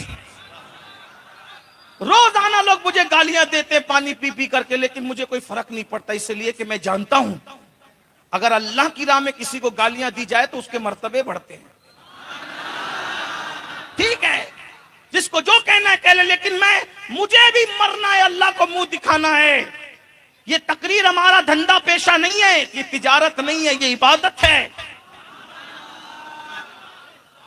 सूद के धंधे करने वालों को इनकी खुशी के लिए तुम कहते हो कि मोमिन बापू का चेहरा देखो और अमीनुल कादरी का चेहरा देखो, जन्नत में जाओ। तुम भूल गए सूद का धंधा करने वाला सफर हज में भी मरा, सफर हज में, तो भी उस पर अल्लाह ने अजाब फरमाया, अल्लाह ने अजाब फरमाया। आज मैं देख रहा हूं मुसलमानों की 70% अक्सरियत सूद के धंधों में डूब चुकी है। कुछ दे करके डूबे, कुछ ले करके डूबे। अल्लाह के रसूल सल्लल्लाहु अलैहि वसल्लम ने फरमाया एक जमाना ऐसा आएगा कि जो सूद से बचना चाहेंगे उन तक भी सूद का गर्द गुबार पहुंच कर रहेगा। अब तो यह भी डर लगता है कि किसके यहां दावत में जाए, किसके यहां न जाए। नहीं सोचते कहां कहां नहीं जाएंगे। मोमिन से बदगुमानी भी हराम है, बदगुमानी तो जिसका पता होता है वहां नहीं जाते, फिर कितना झगड़ा हो जाए। और जिसका नहीं मालूम है, फिर नहीं मालूम है तो फिर हमें कुछ नहीं पता, नहीं मालूम होने पे तो फिर अल्लाह माफ करता है। लेकिन बहरहाल मुसलमानों का हाल बहुत बुरा है। हर साल हज को जा रहे हैं, सूद में डूबे हुए हैं। हर साल उम्रा को जा रहे हैं, सूद में डूबे हुए हैं। मस्जिदें भी बना रहे हैं, सूद में डूबे हुए हैं। सूद में इतने डूब गए मुसलमान, अल्लाह के रसूल फरमाते हैं जिसने सूद का 1 दिरहम अपने पेट में डाला, 1 दिरहम, 1 दिरहम, अब दिरहम चलता भी नहीं है। अब तो रुपया भी मैंने बरसों हो गए नहीं देखा, 1 रुपया मुझे बहुत दिन हो गए नहीं देखा। अल्लाह अकबर, तवज्जो फरमाएं, 1 दिरहम जिसने सूद का हराम खाया 1000 साल तक उसको जहन्नम की आग में जलाया जाएगा। एक साहब मुझे कहने लगे, मैं वहां गया, एमपी की तरफ गया, बोले सैयद एक ही उन्वान पे तकरीर करना कि पूरी कौम सुधर जाए, बहुत सारे मसले मत छेड़ना। मैंने कहा मुझे एक उन्वान दे दो बस, मेरी कौम को हलाल का पाबंद बना दो, ये कौम न सुधर जाए तो फिर कहना। कौम के बिगड़ने की सबसे बड़ी वजह हराम है। और आज हराम पेट में हो नमाज कबूल नहीं, हराम पेट में हो दुआ कबूल नहीं, हराम पेट में हो नबी की सिफारिश के बावजूद भी दुआ कबूल नहीं। मैंने जुमला सख्त कह दिया ना, ये सैयद भी है, आलिम भी है। नबी की सिफारिश भी हो तो अल्लाह हराम पेट में रखने वाले की दुआ, नबी की सिफारिश के बावजूद अल्लाह दुआ कबूल नहीं कर रहा है। हदीस सुनिए, इमाम गजाली रहमतुल्लाह अलैह कीमिया सआदत में लिखते हैं कि एक बंदा रो रो के गिड़गिड़ा के दुआ कर रहा था। हजरत मूसा अलैहिस्सलाम जा रहे थे, मूसा कलीम को उस पर तरस आ गया और कहने लगे अल्लाह कितना गिड़गिड़ा रहा है, इसकी दुआ कबूल कर ले। अल्लाह ने कहा मूसा अगर ये गिड़गिड़ाते गिड़गिड़ाते मर भी जाएगा मैं इसकी दुआ कबूल नहीं करूंगा। कौन सिफारिश पे खड़ा है? सिफारिश पे कौन? पीर साहब नहीं, मौलाना साहब नहीं, तीसरे नंबर का सबसे बड़ा नबी। नबियों की कायनात में सबसे बड़े नबी कौन? हमारे आका। हमारे आका के बाद कौन? इब्राहिम अलैहिस्सलाम। इब्राहिम अलैहिस्सलाम के बाद कौन? मूसा। तीसरे नंबर, नबियों की कायनात का तीसरे नंबर का इतना बड़ा नबी कि जहां खड़ा हो जाए वहां से अल्लाह से बातें करे, अल्लाह का कलीम। और अल्लाह फिर कहे मिन जानिबि तूरिल अयमन व क़र्रबनाहु नजिया, ए मूसा जरा तूर के दाईं तरफ आ ताकि मैं तेरी कान में सरगोशी करूं, तुझसे राज की प्यार की बातें करूं। जिसको अल्लाह बुलाकर सरगोशी करे, प्यार की बातें करे, प्यार की बातें करने के लिए खुदा जिसे बुलाए, मैं इसको नहीं बयान कर सकता। सूफिया ने हमें बताया कि जंगलों में पहाड़ों में चुपके से किसको बुलाते हैं प्यार की बातें करने के लिए? जिसको महबूब बनाते उसी को बुलाते हैं ना। और कैसा महबूब था मूसा कलीम, कहते मिन जानिबि तूरिल अयमन, और क्या तूर के दाईं तरफ, वक़र्रबनाहु नजिया, मैं तुझसे सरगोशी करूं, करीब बुला के सरगोशी करूं। क्या प्यार की बातें करता अल्लाह जिससे। वो कलीम कहता है अल्लाह कितना गिड़गिड़ा रहा है ना, ये कितना गिड़गिड़ा रहा है, इसकी दुआ सुन लेना मौला। अल्लाह कहता है ये मर भी जाए ना, नबी सिफारिश पे खड़े, अल्लाह का नबी, अल्लाह फरमाता ये मर भी जाए ना, गिड़गिड़ाते इसकी कबूल नहीं करो। अरफात जा जा के गिड़गिड़ाते हो ना, मिना जा जा के गिड़गिड़ाते हो ना, मस्जिद नबी में जा जा के गिड़गिड़ाते हो ना, गौस पाक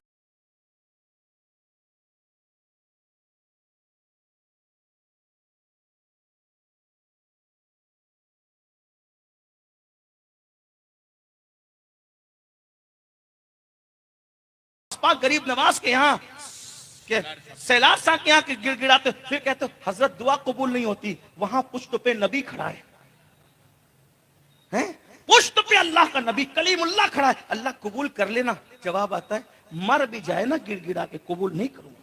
जवाब तो देखें क्या जवाब आया, मर भी जाए ना।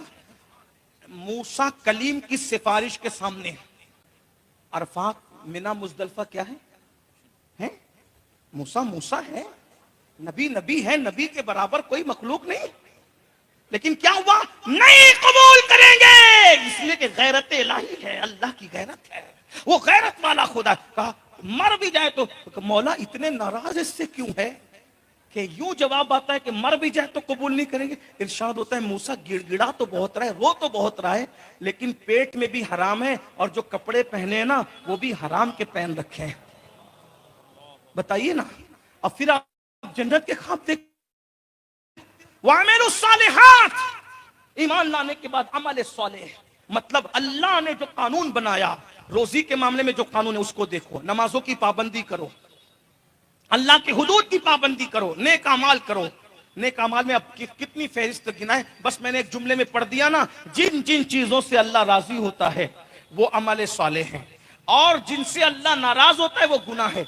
और क्या चीज है, बल्कि मैंने अभी गाली का तस्करा किया तो लोगों को हैरत होगी, एक हदीस पे मैं पहुंचा तो मुझे बहुत हैरत हुई।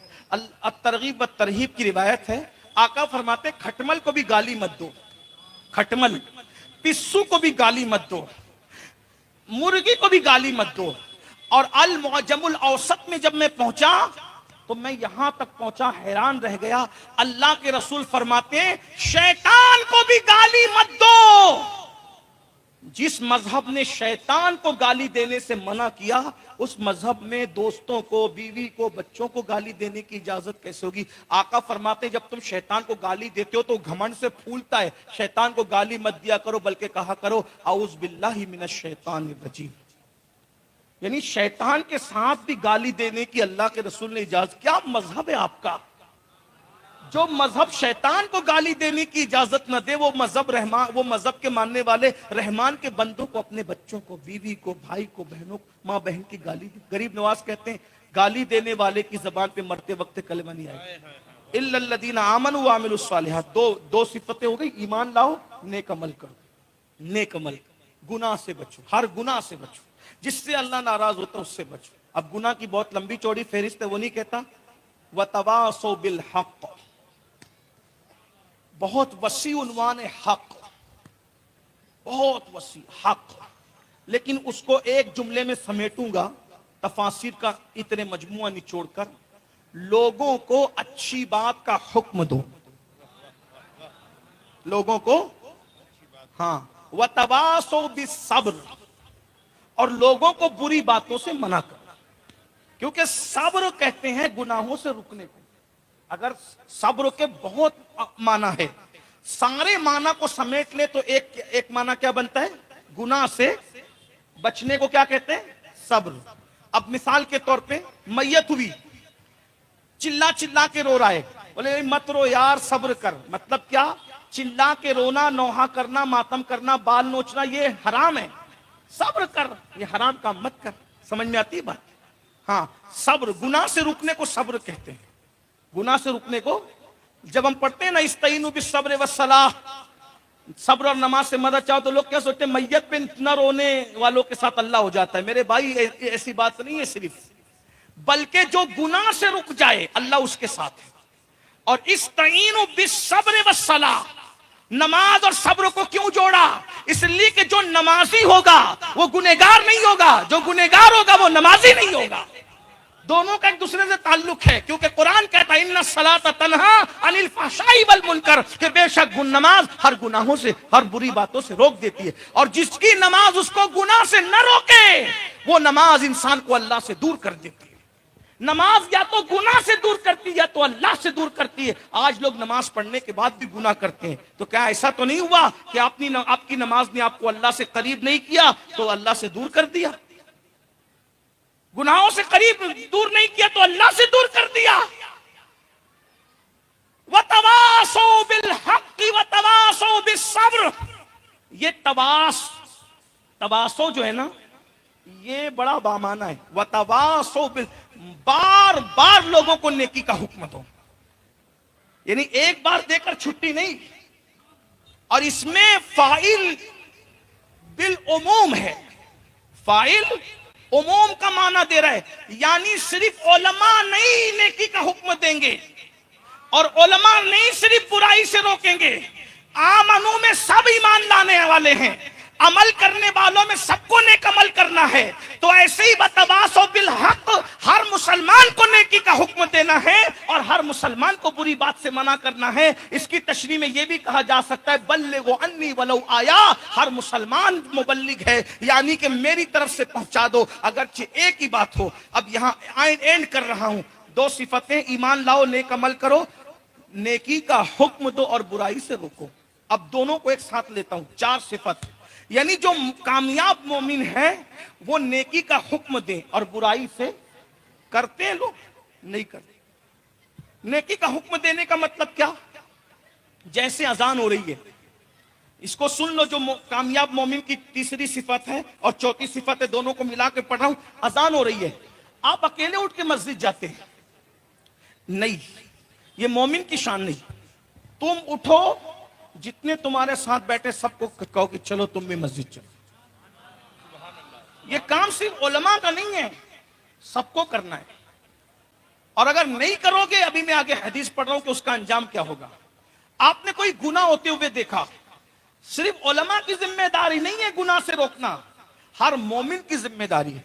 और फिर क्या फरमाया कि मोमिन की जिम्मेदारी यह है कि अगर गुनाह होते हुए, बुराई होते हुए देखे तो अगर ताकत से रोक सकते हो तो ताकत से रोको।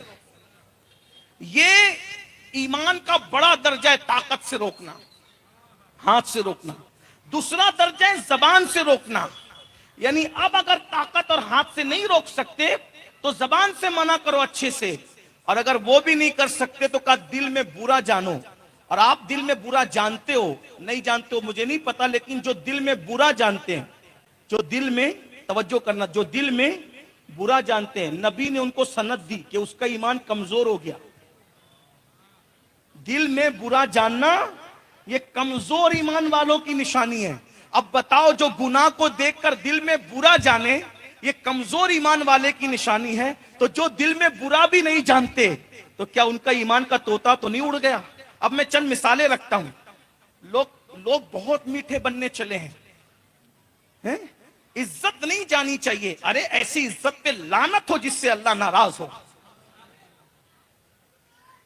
बुराई देखो, चंद मिसालें रखता हूं। मिसाल के तौर पे, आप कहीं गए, शादी में ढोल डीजे बज रहा है, आप मना कीजिए। अगर आप मना नहीं करते, दिल में बुरा जान रहे हैं, समझ लीजिए कि आपका ईमान कमजोर, आपका ईमान, नबी कह रहे ईमान कमजोर हो गया। और जो वहां खींची करते हुए बैठे हुए हैं, उनके ऊपर कुछ असर नहीं हो रहा है, ईमान तो नहीं चला गया। छोड़ो ना, महफिलें छोड़ो, उठ के आओ। 10-20 लोग महफिल छोड़ के आएंगे, डीजे बजाने की हिम्मत होगी किसी की? कहीं देखो कि यार इसने सूद के पैसे लेके शादी की है, मत जाओ उस शादी में। दूल्हे को सोने की अंगूठी पहनाई जा रही है, उठ के निकल जाओ। पहले समझाओ, मानते तो ठीक है, नहीं मानते निकल जाओ। नेकी का हुक्म देना आसान है और बुराई से रोकना बहुत मुश्किल है। लेकिन अब मैं आखिरी में एक प्यारी सी हदीस पढ़ता हूं। नेकी का हुक्म देना और बुराई से रोकने वालों की अल्लाह के यहां अजमत क्या है, शान क्या है। लोग गालियां देंगे। पहली बात तो मैं एक बात कहता हूं, लोगों की फिक्र छोड़िए। अगर आप मोमिन बनना चाहते, कामयाब, छोड़िए लोगों की फिक्र। वजह, मौसम बदलने वक्त लगता है, लोगों की राय बदलने वक्त। बहुत हाथ चूमने वालों को हमने, बहुत बुजुर्गों को गालियां देते हुए अपनी आंखों में देखा है, और बहुत गालियां देने वालों को हाथ पैर चूमते हुए भी देखा है। ये दुनिया है। इमाम हुसैन का साथ 72 के सिवा ना दे सके तो तुम्हारा मेरा साथ कितनों ने देना है? मौला अली के जनाजे में 3 आदमी थे, चौथा आदमी कांधा देने के लिए नहीं था, तो फिर ये दुनिया है क्या चीज है? कूफा वालों ने मौला अली के जनाजे के दिन अपने दरवाजे बंद कर लिए थे। इमाम हुसैन का जनाजा पढ़ने वाला कोई नहीं था। आपने सब बुजुर्गों के नाम सुने होंगे ना, फुला का जनाजा फुला ने पढ़ाया, फुला का जनाजा फुला ने पढ़ाया, फुला का। कभी आया इमाम हुसैन का जनाजा किसने पढ़ाया है? मिला आपको? उस दिन से ये दुनिया से दिल उचाट है जिस दिन दुनिया इमाम हुसैन की बेवफा हुई और इमाम का जनाजा पढ़ने वाला कोई। मैंने कहा अगर हमारे जनाजे में लाखों भी आए तो फिर क्या है? मेरे इमाम के जनाजे में कांधा देने वाला कोई नहीं था। कहा ये तो सुन्नत है उन लोगों की, लाखों आए तो भी उनका भला, ना आए तो भी अपना क्या भला है? यार राजी रहे जंगल में दफन कर दे। कर दिया था ना जंगल में दफन। कोई उम्मीद कर सकता था कि इन गुमनाम कब्रों पर भी जो है वो गुंबद बनेंगे?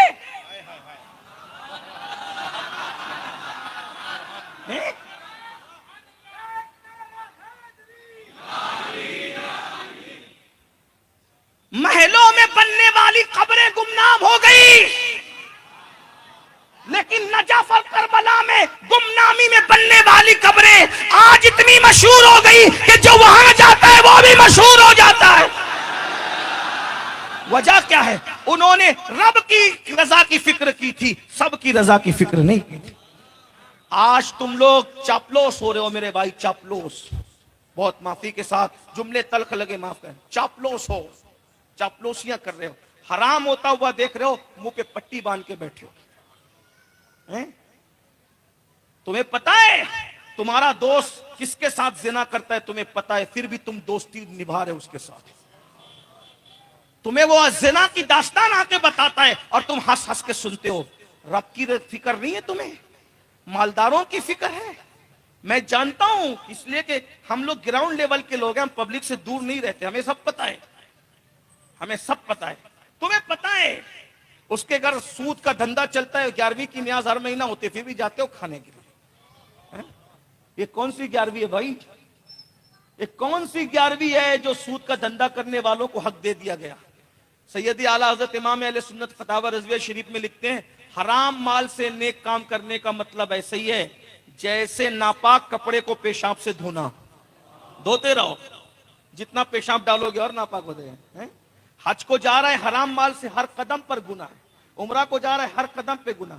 मैं आपसे कहता हूं कोई आपको हज के लिए भेजे, पहले पूछो तेरा कारोबार क्या हो, बता। घर हलाल से बैठना, घर हराम के पैसों से काबा जाने से बेहतर है घर बैठ। कोई उम्रा को भेज रहा है, पूछो ना, अजमेर शरीफ भेजा है, पूछो ना। 11वीं आप तहकीक क्यों नहीं करते? चापलूस ना बनो, कौम का ख्याल मत करो, खुदा का ख्याल करो। जंगल में अगर कचरे की कुंडी के पास भी तुम्हें दफन कर दिया गया और अल्लाह राजी है तो वहां भी तुम्हारी कब्र जन्नत के बागों में से बाग बनेगी। और अल्लाह को राजी ना कर सके, यही कौम की चापलूसियां करते रहे मुसलमानों, तो ताजमहल में भी दफन हो जाओगे तो भी तुम्हारी कब्र जहन्नम के गढ़ों में से गड़ा बनेगी। आप क्या समझते हो?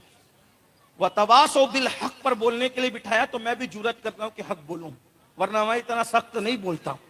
हाँ, नेकी का हुक्म दो और बुराई से रोको, बुराई कोई करे हाथ पकड़ो। जब फारूक आजम को बरसरे मिंबर टोका जा सकता है? फारूक आजम को बरसरे मिंबर टोका गया ना जुमा के खुतबे में। हमें भी एक चादर मिली थी, तुम्हें भी एक मिली थी, हमारा जुब्बा नहीं बना, तुम्हारा कैसे बना वो बताओ। कौन थे? अमीरुल मोमिनीन, 3 बर्रे आजमों का हाकिम। नबी ने जिसको जानशीन बनाया उसका जानशीन उमर इब्ने खत्ताब। नबी के इंतखाब को उमर इब्ने खत्ताब कहते हैं। नबी अल्लाह से जिसको मांगते तलब करते हैं, अल्लाह मुझे उमर अता कर। मुरादे मुस्तफा को उमर कहते हैं। जिसका रास्ता चलते देखकर शैतान रास्ता बदल दे उसको उमर कहते हैं। जिसके लिए कहा मेरे बाद कोई नबी होता तो उमर इब्ने खत्ताब होते, उसको उमर कहते हैं। जिब्रील अलैहिस्सलाम कहें 1000 साल की उम्र लेकर आऊं और उमर की फजीलत बयान करूं, 1000 साल खत्म हो जाएंगे, उमर के फजाइल खत्म नहीं हो सकते, उसको उमर इब्ने खत्ताब कहते हैं। उमर की राय की ताईद में कुरान की 22 से ज्यादा आयतें नाजिल होती है, उसको उमर इब्ने खत्ताब कहते हैं। इतना बड़ा बुजुर्ग जिसका जिक्र तौरात में है, इंजील में है, कुरान में है, और रसूलुल्लाह ने नाम ले लेकर जिसकी मनकबत बयान की, उसको उमर इब्ने खत्ताब कहते हैं। उसको खड़े होके कहते हैं, आपने ये कैसे पहना जुब्बा? हमें भी एक मिला, तुम्हें भी एक मिला, तो ये तुमने पहना कैसे? मगर वो उमर थे गुस्ताख, सादी रसूल की बेअदबी करता है, ऐसा कहा है? मैं तुम्हारा अमीर हूं, मेरी बेअदबी कर? ना ना, वहां तो दुआएं निकली कि तुम जैसे लोग अगर होंगे तो कौम कभी बिगड़ेगी नहीं। अलबत्ता अगर वजाहत पूछते हो तो फिर देख लो, ये मैं कुछ वजाहत नहीं देता, मेरा बेटा वजाहत देगा कि मेरा जुब्बा बना कैसे एक चादर में। आपके बेटे खड़े हुए फरमाया, अब्बा को भी एक चादर मिली थी, हमें भी मिली थी। अब्बा का जुब्बा इतना फट गया था कि पहनने के काबिल न था, न इनका बन सकता था न मेरा, तो मैंने अपनी चादर अपने बाप को दे दी, अब्बा आप ही पहन लीजिए। आज है किसी में हिम्मत?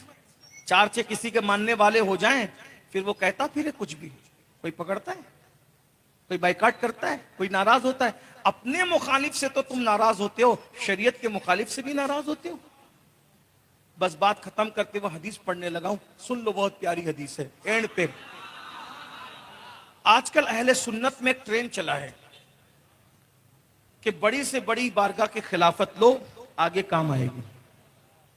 मैं इसकी कोई मुखालफत नहीं कर रहा हूं, ना कोई इस पर टिप्पणी कर रहा हूं, ऐसा नहीं कर रहा हूं। बुजुर्गों का फैज अपनी जगह है, लेकिन एक ट्रेंड चला है, बड़ों की खिलाफत ले लो, आगे काम आएगी। अच्छी बात है, नियत अच्छी है, लेकिन मैं एक बहुत बड़ी खिलाफत का पता तुम सबको बताने जा रहा हूं। किसी की खिलाफत इतनी बड़ी नहीं जितनी बड़ी खिलाफत आज मैं आपको बताने दे तो नहीं सकता, लेकिन बताने जा रहा हूं। बहुत बड़ी खिलाफत बताने जा रहा हूं। हाँ, इसलिए कि जो खुद मुरीद होने के काबिल नहीं, वो खिलाफत किसी को क्या दे जाएगा? मैं सोचता हूं कि मैं अभी तक मुरीद होने के काबिल नहीं, वल्लाही लजीम सोचता हूं। लोग मुझसे पूछते हैं आपके पीर साहब का नाम क्या है? मैंने कहा जो मुरीद होने के काबिल ही न हुआ, वो अपने पीर का नाम क्या बताए?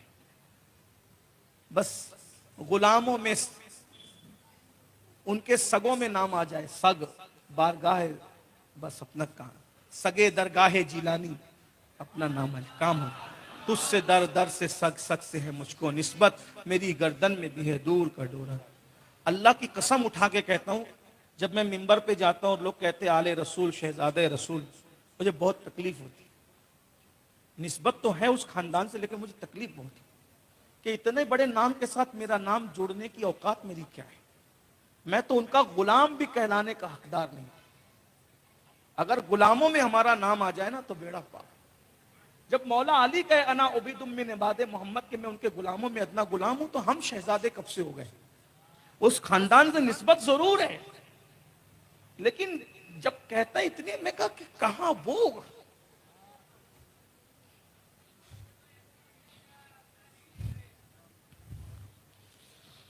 सिद्दीक अकबर जिसके बराबर खड़े ना। जब हुजूर ने देर हो गई आने में और सिद्दीक अकबर मुसल्ले पे खड़े थे, हुजूर आए तो सबने रास्ता दे दिया, आका आगे आगे, तो सिद्दीक अकबर पीछे हटने लगे, तो हुजूर ने कहा खड़े रहो, खड़े रहो, नमाज पढ़ाओ। तो जितनी देर हुजूर ने कहा खड़े रहो, वो खड़े रहे। फिर उसके बाद सिद्दीक अकबर हाथ उठा के अल्लाह का शुक्र अदा करते पीछे आ गए, हुजूर के पीछे। किसी तो आका ने कहा कि जब मैंने तुझे कह दिया था खड़े रहने का, तो तू क्यों नहीं खड़ा रहा? हुजूर अबू कहाफा के बेटे की औकात है आपके बराबर खड़े रहने की। सोचिए तुझसे, ये बहुत नाजुक बारगाह है मेरे भाई, जहां जुनैद और बायजीद सांस रोक कर जाते, ये बहुत तकलीफ होती है। खानदान तो वही है, खून की निस्बत वही है, लेकिन हम लोग इस काबिल नहीं हैं, डर लगता है। लेकिन बहुत बड़ी खिलाफत का जिक्र किए जा रहा हूं, हदीस में है, सियासत में है। अल्लाह के रसूल सल्लल्लाहु अलैहि वसल्लम फरमाते हैं, मेरी उम्मत जो भी शख्स नेकी का हुक्म देना और बुराई से रोकना बंद कर देगा, सुन ले, अल्लाह के रसूल फरमा रहे हैं, सबको जिम्मेदारी दी, पूरी उम्मत को जिम्मेदारी दी, हर आलिम को, गैर आलिम को, हर आमी को, पढ़े लिखे को, अनपढ़ को, कि जब भी तुम कहीं रहो तो नेकी का, सिर्फ जलसों में नेकी का हुक्म नहीं है, आम महफिलों में भी नेकी का हुक्म है, बुराई से रोकना है। हमने सिर्फ स्टेजों को मखसूस कर लिया कि लेकर के जाएंगे, वहां 1 घंटा बोल देंगे, बस ड्यूटी खत्म, उसके बाद अल्लाह अल्लाह खैर सल्ला सब होता रहे। नहीं, हर जनाजे में पहुंचो तो भी वहां नेकी का हुक्म, बुराई, लेकिन अंदाज अच्छा हो। ये डांट डपट वाला अंदाज नहीं हो, गुस्से वाला अंदाज नहीं हो। आजकल तो कुछ लोग बुराई से रोकते और नेकी का हुक्म देते तो उनपे भी गुस्सा आता है कि इसने नबवी अखलाक सिखाई नहीं। जैसे अगर किसी ने सोने की अंगूठी पहनी, ये क्या तरीका हुआ? ये कोई तरीका है? इससे तो लोग मुतनफ्फिर होंगे। उदउ इला सबील रब्बिका बिल हिकमा वल मौइज़तिल हसना, हिकमत से बुलाओ। कैसे? एक देहाती आके मस्जिद नबवी में पेशाब कर रहा है, सहाबा मारने के लिए दौड़े, सरकार ने मैं रहने दो, पेशाब करने दो। मस्जिद नबवी में देहाती पेशाब करता रहा, पेशाब हो गई तो उसको बुला, इधर आ, ये मस्जिद है, यहां पेशाब नहीं करते। और जो मारने के लिए दौड़े थे उनको कहा कि पानी लाओ और उसको धुल दो। इस्लाह करने का तरीका ये होता है। और दूसरा तरीका बताऊं, एक सख्त नए नए ईमान लाए थे, बुढ़े आदमी थे, वो वुजू कर रहे थे मस्जिद नबवी में। हसनैन करीमैन दोनों शहजादों का गुजर हुआ, देखा कि बुढ़े बाबा गलत वुजू कर रहे हैं, बुढ़े बाबा गलत वुजू कर रहे हैं। दोनों शहजादे 5-6 साल के शहजादे, नबी के तरबियत याफ्ता। दोनों ने देखा, अब ये नहीं कि चलो गलत वुजू कर रहे बड़े बुढ़े बाबा छोड़ दो यार, चलो नहीं, नेकी का हुक्म, बुराई से रोकने का अंदाज। रोका लेकिन किस अंदाज से? कहा चचा हम बच्चे हैं, आप हमारा वुजू करने का अंदाज देखिए और जो हमारी गलती है उसकी इस्लाह कर दीजिए। नबी के लालों का इस्लाह का अंदाज देखा, उस बुढ़े बाबा की कैसी इज्जत रखी। उन्होंने कहा ठीक है शहजादों करो, मैं देखता हूं, जो भी गलती होगी बताऊंगा। दोनों शहजादों ने वुजू किया। जिनके घर में कुरान उतरता है उनसे क्या गलती हो सकती है? जिनके जानवर गलती नहीं करते हैं? हाँ हाँ, नबी जिस सवारी पे बैठे ना हिजरत के दिन, तो लोगों ने कहा मेरे घर मेरे घर मेरे घर। ऐसी ना पीर साहब आते, सैयद साहब आते, उलमा आते, मेरे घर मेरे, जिसके घर नहीं जाए वो जब तक अब दोबारा नहीं आया उसका मुंह फूला हुआ है। मोमिन बाबू से कहा तुम तो मेरे घर नहीं लाए थे। अब्दुल रज़ाक से झगड़ा हुआ, मेरे घर तो तुम नहीं लाए थे। सोहेल को पकड़ा, तू तो मालदारों क्या ले जाता है, गरीबों क्या नहीं लाता। आने वाले को क्या पता कि गरीब कौन है मालदार कौन है, लेकिन मुंतजिमीन से तो आप झगड़ा करते ही रहते हो। लेकिन वहां नबी थे और सब कह रहे थे मेरे घर मेरे घर। नबी ने झगड़ा खत्म किया, किसी के घर नहीं। ये मैंने ऊंट की नकेल छोड़ दी, ऊंटनी की, ये मामूर मिनल्लाह है, इसको जहां जाना है वहीं जाएगी। भाई जानवर को रोकने का आसान तरीका, चारा रख दो वहीं ऊंटनी बैठ जाए, है ना, है कि नहीं है? लेकिन मिलता है तारीख में किसी ने चारा रख के रोक पाया? हरियाली दिखा के रोक पाया? नहीं। अरे वो और जानवर है जो हरियाली से रुक जाते हैं, लालच की वजह से बैठ जाते हैं। नबी जिस जानवर पे बैठ जाए उस जानवर को भी अल्लाह इतना शऊर देता है, कहां रुकना चाहिए कहां नहीं रुकना चाहिए, कहां पर ठहरना चाहिए कहां पे नहीं ठहरना चाहिए। अगर नबी किसी जानवर पे बैठ जाए तो उससे गलती नहीं होती। जुमले पे तवज्जो करें, नबी जिस पे सवार हो जाए, जब वो जानवर गलती नहीं करता तो नबी अपने ऊपर जिनको सवार कर ले वो अहले बैत से गलती कैसे हो सकती?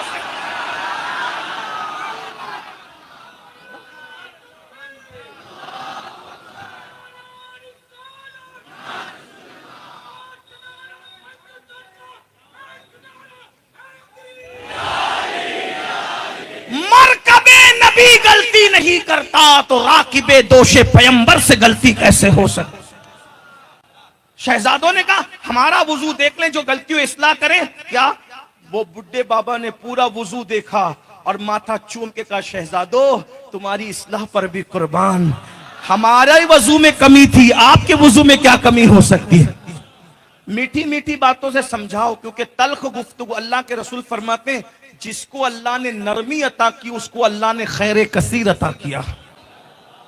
वक़ूलु क़ौलन सदीदा, कंट्रोल करो अपने आप पर। इस्लाह भी करो तो अच्छे अंदाज से करो। उदउ इला सबीली रब्बिका बिल हिकमा वल मौइज़तिल हसना। बहरहाल बात दूर निकल गई। क्या कह रहा था? सुनिए, तवज्जो से सुनिए। आका फरमाते हैं मेरी उम्मत में जो बुराई को देखे न रोके, नेकी का हुक्म न दे, बुराई से न रोके। आका फरमाते हैं जब तुम नेकी का हुक्म देना, बुराई से रोकना बंद कर दोगे, यानी वतवासो बिल हक वतवासो बिस सब्र पर अमल करना बंद कर दोगे, मोमिनो तुम्हारे अंदर से ये दोनों सिफत निकल जाएगी, तो उस वक्त अल्लाह तुमको जलील करेगा, अल्लाह तुमको रुसवा करेगा, अल्लाह तुमको कुरान के नुज़ूल की बरकतों से महरूम कर देगा। तुम पर अल्लाह जालिम हुक्मरां मुसल्लत करेगा, जालिम हुक्मरां मुसल्लत करेगा। वो जालिम हुक्मरां तुम पे जुल्म करेंगे, यानी तुम्हारे बच्चों को काटेंगे, तुम पे को मारेंगे, आबरूएं लूटेंगे, घर जलाएंगे, यानी वो तुम पे जुल्म करेंगे। फिर तुम्हारे नेक लोग उस वक्त उनके खिलाफ बद्दुआ करेंगे और मुल्क के हालात दुरुस्त होने के लिए दुआ करेंगे। तो चूंकि तुम नेकी का हुक्म देना बंद कर चुके, तुम बुराई का हुक्म देना बंद कर चुके, तुम बुराई से रोकना बंद कर चुके, नेकी का हुक्म देना बंद कर चुके, तो अब तुम्हारे नेक लोगों की दुआ अल्लाह तुम्हारे हक में कबूल नहीं करेगा। जालिम हुक्मरां मुसल्लत होंगे, तुम जलील होंगे, तुम रुसवा होंगे। अब बताइए कौन नेकी का हुक्म दे रहा है? घर में सब लोग सोते पड़े हैं, एक बुड्ढा निकलता है फजर की नमाज के लिए। बोलो क्या उस बाप की जिम्मेदारी नहीं है कि वो पूरे घर को उठाए? चलो उठो, चलो उठो। जब बच्चों को स्कूल के लिए उठाते हैं तो बच्चों को फजर की नमाज के लिए नहीं उठा सकते। और एक बात जिम्मेदारी से कहूं, उलमा की मौजूदगी में मैं अपनी गुफ्तगू का जिम्मेदार हूं। अगर पूरे घर को सोता पड़ा छोड़कर अकेला बुड्ढा घर से नमाज पढ़ने के लिए जा रहा है तो उसकी नमाज उसको बख्शवा नहीं सकती, इसलिए कि वो औरों को तो सोता पड़ा देख रहा है। अल्लाह अकबर। घर में मैं अकेला टीवी नहीं देखता, सीरियल नहीं देखता, पूरा घर तो बैठ करके जिना की फिल्म देख रहा है। ये तू कब मना करेगा? जब तेरे कहने पर, तेरी फरमाइश का खाना पकता है तो तेरे कहने पे क्या सीरियल बंद नहीं हो सकता? तेरे डांट देने से जब औरतें घर में बैठ जाती अपने मैके नहीं जाती, तवज्जो, जब तेरे डांट देने से औरतें अपने मैके को समझते यानी अपनी माँ के घर नहीं जाती, तो तेरे डांटने से औरतें ब्यूटी पार्लर जाना बंद नहीं कर सकती। तुमने मैके जाने से तो डांटा, ब्यूटी पार्लर में जाने से तुमने कैसे मना किया बताओ? और वो शौहर जिसकी बीवियां ब्यूटी पार्लर जाती है, अल्लाह के रसूल की हदीस की रोशनी में उसको दय्यूस कहा गया। दय्यूस आका फरमाते हैं जन्नत के दरवाजे पे लिखा हुआ है कि जन्नत दय्यूसों पर हराम है, जन्नत भी हराम, जन्नत की खुशबू भी हराम। साहबा ने पूछा दय्यूस कौन है? फरमाया जिस घर की औरतें बेपर्दा निकले और उसका शौहर उसको न रोके, उसका बाप उसको न रोके, उसका बेटा उसको न रोके, उसके घर के मर्द उसको न रोके, वो सारे मर्द दय्यूस है, दय्यूस। ना उनकी नमाजें कबूल है, ना उनकी दुआएं कबूल है। बताओ हमारे घर की औरतें बाजार में बेपर्दा जा रही है कि नहीं जा रही है? कोई रोकता है? वलीमे के अंदर सज धज के जा रही है कि नहीं जा रही है? कोई रोकता है? मेकअप पर लाखों रुपए खर्च हो रहे, ब्यूटी पार्लर तक जा रही है। मैं तुमसे पूछता हूं, जिस मजहब और मसलक में औरत नमाज पढ़ने के लिए मस्जिद में नहीं जा सकती, उन लोगों की औरतें ब्यूटी पार्लर में कैसे जा रही है और वो रोकने के लिए तैयार क्यों नहीं है? और वो औरतें जो जा रही है ब्यूटी पार्लर में, अगरचे वो बुरा माने, मैं उनसे कहना चाहता हूं याद रखना ये दुनिया 2 दिन की है, ये दुनिया बहुत दिन नहीं है। याद रखिए मेरी बहनों, हमने उन औरतों की जिंदगी तारीख में पढ़ा है, हल्दी चंदन से उन्हें गुस्ल दिया जाता। तुम्हें क्या पता, तुम थोड़ी सी दौलत पर इतरा रही हो, अपनी औकात भूल गई हो। मेरी बहनों, हमने तारीख में इसी हिंदुस्तान की जमीन पे ऐसी औरतें थी, हौज रोजाना नया हौज बनाया जाता था गुस्ल के लिए, हल्दी चंदन से नहलाया जाता था। जब वो किसी फंक्शन में जाती थी, मुगलों की औरतें, गौरियों की औरतें, तो बालों बाल मोती पिरोए जाते थे। और वो जो चोली घगरा जो भी लिबास पहनती थी, उसको उठाने के लिए कई कनीजें पीछे चलती थी, पंखा झलने के लिए कनीजें खड़ी रहती थी। है किसी की कब्र का निशान? है किसी की कब्र का निशान?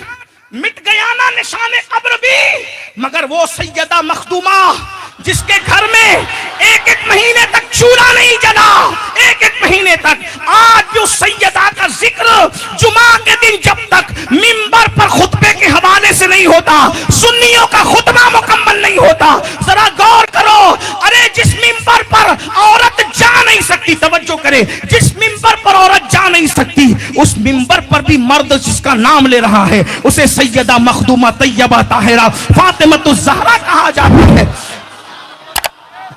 आप कहेंगे भाई वो तो नबी की बेटी थी, आप क्या कहेंगे? आप तो हमें जवाब देते हो हाँ चले हम तैयार है सुनने, वो नबी की मैंने कहा कुलसुम नबी की बेटी न थी, जैनब नबी की बेटी न थी, रुकैया नबी की बेटी न थी। हमारे अकीदे में तो 3 नबी की बेटियां थी। अरे नबी की बेटियां भी थी, बेटे भी थे। मोहम्मद हजरत कासिम नबी के बेटे हैं, इब्राहिम नबी, उनके नाम नहीं लिए जाते। मैं नाम लेने की बात कर रहा हूं, उनके नाम नहीं लिए जाते बाज़ाब्ता तौर पर, लेकिन सबूत तवातुर के साथ हर मर्तबा सैयदा का नाम लिया है। नबी की बेटियों में भी नसब, अपनी नसब में तो सब बराबर है, लेकिन सैयदा फातिमा जितनी मुत्तकी थी, वो तीनों बहनें भी बेटी होने के बाद भी सैयदा की तरह तकवे में मकाम न पा सकी।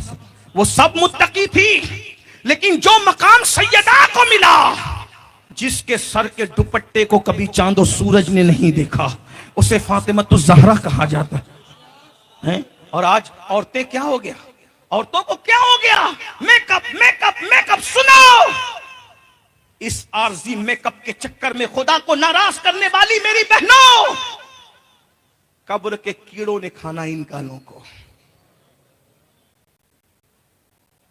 नहीं बचा पाएगा कोई। बद्दुआ के तौर पे नहीं कह रहा हूं, हदीस की रोशनी में आगाह करने के लिए कह रहा हूं। बहुत घमंड है ना तुम्हें अपनी दौलत पर।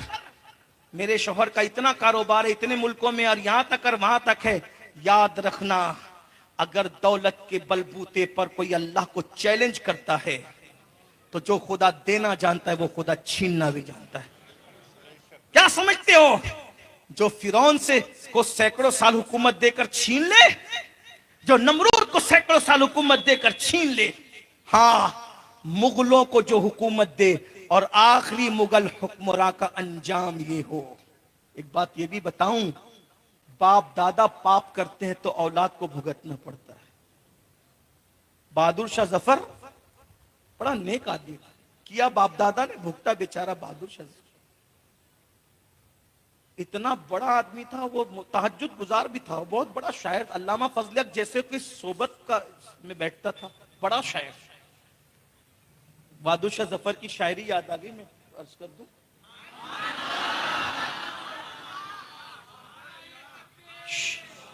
मेयार देके शायरी का है, तुकबंदियां नहीं है, मेयार देखे।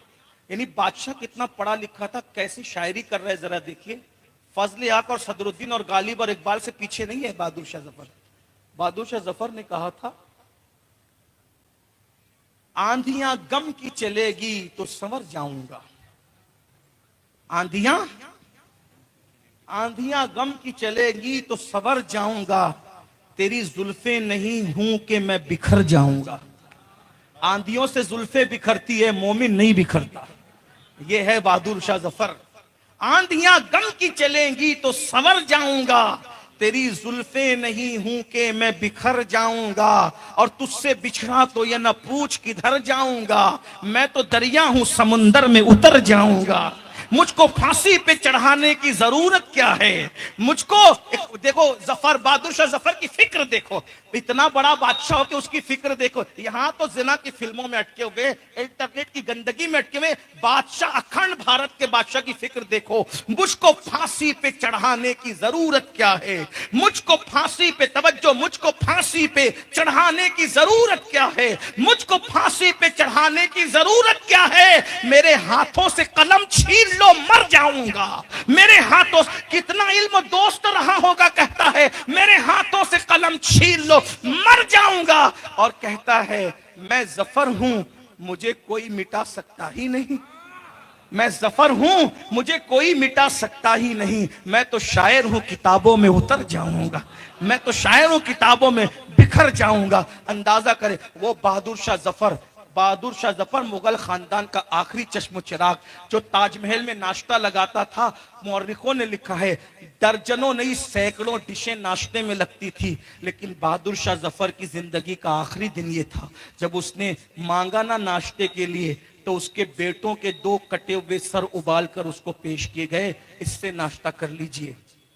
जिस दिन बादशाह का आखिरी मुकद्दमा अंग्रेजों की कचेरी में लड़ रहा था, उस दिन बादशाह के सर पर जो है वो फटी हुई टोपी थी, खादी का कुर्ता था, और बादशाह इशारा कुछ करता था, मुंह से जुमले कुछ निकलते थे, क्योंकि बादशाह उस दिन इतना भूखा था कि जबान कुछ बोल रही थी, हाथ इशारे करने में उसका साथ नहीं दे रहे थे। जिन लोगों ने सैकड़ों साल हुकूमत की है, उस खानदान का आखिरी बेटा इतनी जिल्लत, इतनी रुसवाई और इतनी बेकसी की मौत मरा है। तुम क्या समझते हो? तुम्हारे धंधे, तुम्हारे फैक्ट्रियां, तुम्हारे कारखाने, तुम्हारी जमीनें जायदादें अल्लाह सलामत रखे, लेकिन अगर अल्लाह को चैलेंज करोगे, अल्लाह बहुत कुव्वत वाला है। अपने घर की औरतों को कंट्रोल करो और खुद शरीयत की हुदूद की पाबंदी करो। इतनी बड़ी सल्तनत का मालिक जिसे घमंड था, 3 साल से ज्यादा यजीद हुकूमत नहीं कर सका और 8 से ज्यादा बच्चे छोड़ के मरा, एक भी नहीं बचा, पूरी नस्ल खत्म। अल्लाह ने नस्ल खत्म कर दी। घमंड करोगे दौलत, हुकूमत और सल्तनतों में घमंड करोगे, याद रखना अगर बहनें मौजूद है तो उनसे मेरी गुजारिश है, सैयदा की कनीज बन के जियो। मुगलों की औरतों को अपने लिए आइडियल न बनाओ, नचनियों को, अदाकाराओं को अपने लिए आइडियल न बनाओ। दुपट्टे सर पे रखो, पर्दा करो, वरना ये जिस्म को कब्र के कीड़े खाएं। कोई नहीं बचा पाएगा। कब्र में न किसी की दादागिरी ने चलना है, न बाबागिरी ने चलना है। सुन लीजिए हदीस पाक, आका फरमाते हैं जब तुम अम्र बिल मारूफ यानी वतवासो बिल हक वतवासो बिस सब्र पे अमल करना छोड़ दोगे, नेकी का हुक्म देना, बुराई से रोकना छोड़ दोगे, जालिम हुक्मरान मुसल्लत करेगा, अल्लाह तुम्हें जलील करेगा, रुसवा करेगा, तुम्हारी दुआएं कबूल नहीं करेगा। और फिर फरमाया जब तुम नेकी का हुक्म दोगे, बस जुमले एंड हो रहे हैं, तवज्जो खास, जब तुम नेकी का हुक्म दोगे, बुराई से रोकने लगोगे, किसी की परवाह नहीं करोगे, तो मेरे आका फरमाते हैं जो नेकी का हुक्म दे, बुराई से रोके, किसी की परवाह ना करे, ऐसा शख्स अल्लाह का खलीफा है, अल्लाह का। ओ बुजुर्गों की खिलाफत के चक्कर में पड़ने वालों, सबकी खिलाफतें सर आंखों पर है, लेकिन अल्लाह के रसूल फरमा रहे हैं नेकी का हुक्म देना, बुराई से रोकना, अमल करना शुरू कर दे। नेकी का हुक्म देना, बुराई से रोकना शुरू कर दे। आका फरमाते हैं जो नेकी का हुक्म दे, बुराई से रोके अल्लाह की रजा के लिए, वो अल्लाह का भी खलीफा है, वो रसूलुल्लाह का भी खलीफा है, और वो अल्लाह की किताब कुरान मुकद्दस का भी खलीफा है। अल्लाह का खलीफा बनना है, आओ ना, नेकी का हुक्म, नमाज की दावत आम। माशाल्लाह ये सुन्नी दावत इस्लामी हमारी तहरीक से जुड़ी है। नेकी का हुक्म दीजिए, बुराई से रोकिए, अच्छे से रोकिए, अच्छे अंदाज से। अगर हम बुराई से रोकना, एक बात, नेकी का हुक्म दो, बुराई से रोको, वमा अलैना इल्लल बलाग, अपना काम पूरा हो गया। अगर कोई अमल नहीं करता, धीरे से उससे दूर हो जाओ, उसको उसके हाल पे छोड़ दो। लड़ाई नहीं करना, झगड़ा नहीं करना, हमारा काम पहुंचाना है, हमारा काम हिदायत देना नहीं है। तहरीक से जुड़िए, सुन्नी दावत इस्लामी से जुड़िए, अपने उलमा से जुड़िए। नेकी पे कामयाब बनना है, ईमान लाओ सहाबा की तरह, अमल करो सहाबा की तरह, है नेकी का हुक्म दो, बुराई से रोको सहाबा की तरह। उन लोगों ने किसी की, एक मर्तबा खाना खाते खाते सैयदना अबू हुरैरा के हाथ से लुकमा छूट गया, जमीन पे गिरा। हज़रत अबू हुरैरा गए हुए थे मुल्क शाम, तो सब देखने लगे अब अबू हुरैरा क्या करते हैं। तो शाम वाले भी बैठे हुए थे दस्तरखान पे, वो देख रहे थे, क्योंकि वो लोग लुकमा नीचे गिरता था तो उठा के नहीं खाते थे। तो अबू हुरैरा ने कहा इन अजमियों के लिए क्या मैं अपने नबी की सुन्नत छोड़ दूं? मैं इनके लिए, अब जिन झूठी इज्जत के लिए मैं नबी की सुन्नत नहीं छोड़। यानी आप लोग क्या करते हो पता है, बहुत माफी के साथ दोगलापन करते हो। मस्जिद में पानी पिएंगे तो बैठ के पिएंगे, और एयरपोर्ट पे पिएंगे तो ये मुनाफिकत है, बड़ी माजत। मैं इसको मुनाफिक एतकादी नहीं कर रहा हूं, मुनाफिक क्यों? अरे कोई क्या देगा, और वो रज़ाक है हमारा, वो रोजी देते हैं, वो इज्जत देते हैं। बैठ के पियो, जिसको जो समझना हो समझे। मुसलमान होने के लिए ये मत सोचना दिल छोटा करके कि मैं मुसलमान हूं, नहीं, फख्र मैं मुसलमान। हमारे जैसा मजहब है किसी के पास? ना हमारे जैसा कायद किसी के पास है। हमारा कायद मुस्तफा जाने रहमत है। उस कायद के घर वाले अली और फातिमा, शब्बीर और शब्बर हैं।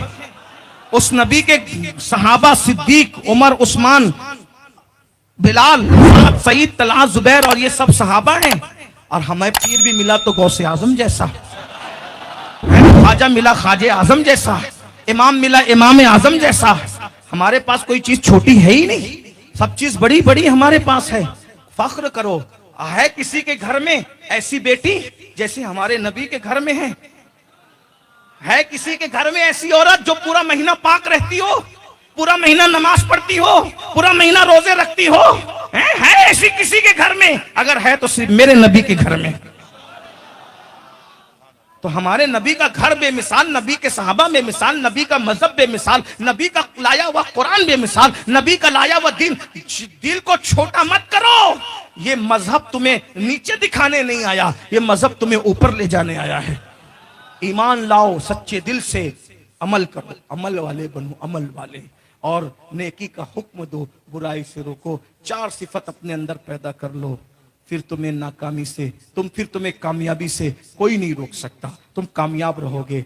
सूरह असर की एक तफसीर एक जुमले में सुन ले।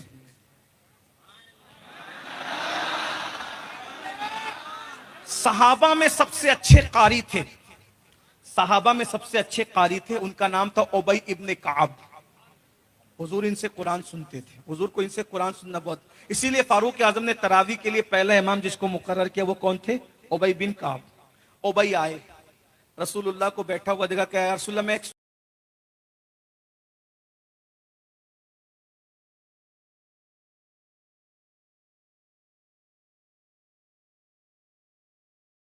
एक सूरत पढ़ रहा हूं, आप उसको मुझे समझाइए, इसकी तफसीर आप खुद कीजिए। यानी नबी से कह रहे हैं आप तफसीर कीजिए, है ना? कितनी बड़ी बात है। हुजूर ने फरमाया पढ़ो, वल असर इन्नल इंसान लफी खुस्र इल्लल्लज़ीना आमनू व अमिलुस सालिहात व तवासौ बिल हक़ व तवासौ बिस सब्र। जमाने की कसम, इंसान घाटे में है, मगर वो जो ईमान लाया, नेक अमल किया, नेकी का हुक्म दिया, बुराई से बचा। हुजूर इसका मतलब क्या है? फरमाया वल असर से मुराद मेरा जमाना है। तवज्जो तवज्जो, वल असर से मुराद मेरा। इन्नल इंसान लफी खुस्र से मुराद अबू जहल है। इल्लल्लज़ीना आमनू से मुराद मेरा अबू बकर है। व अमिलुस सालिहात से मुराद मेरा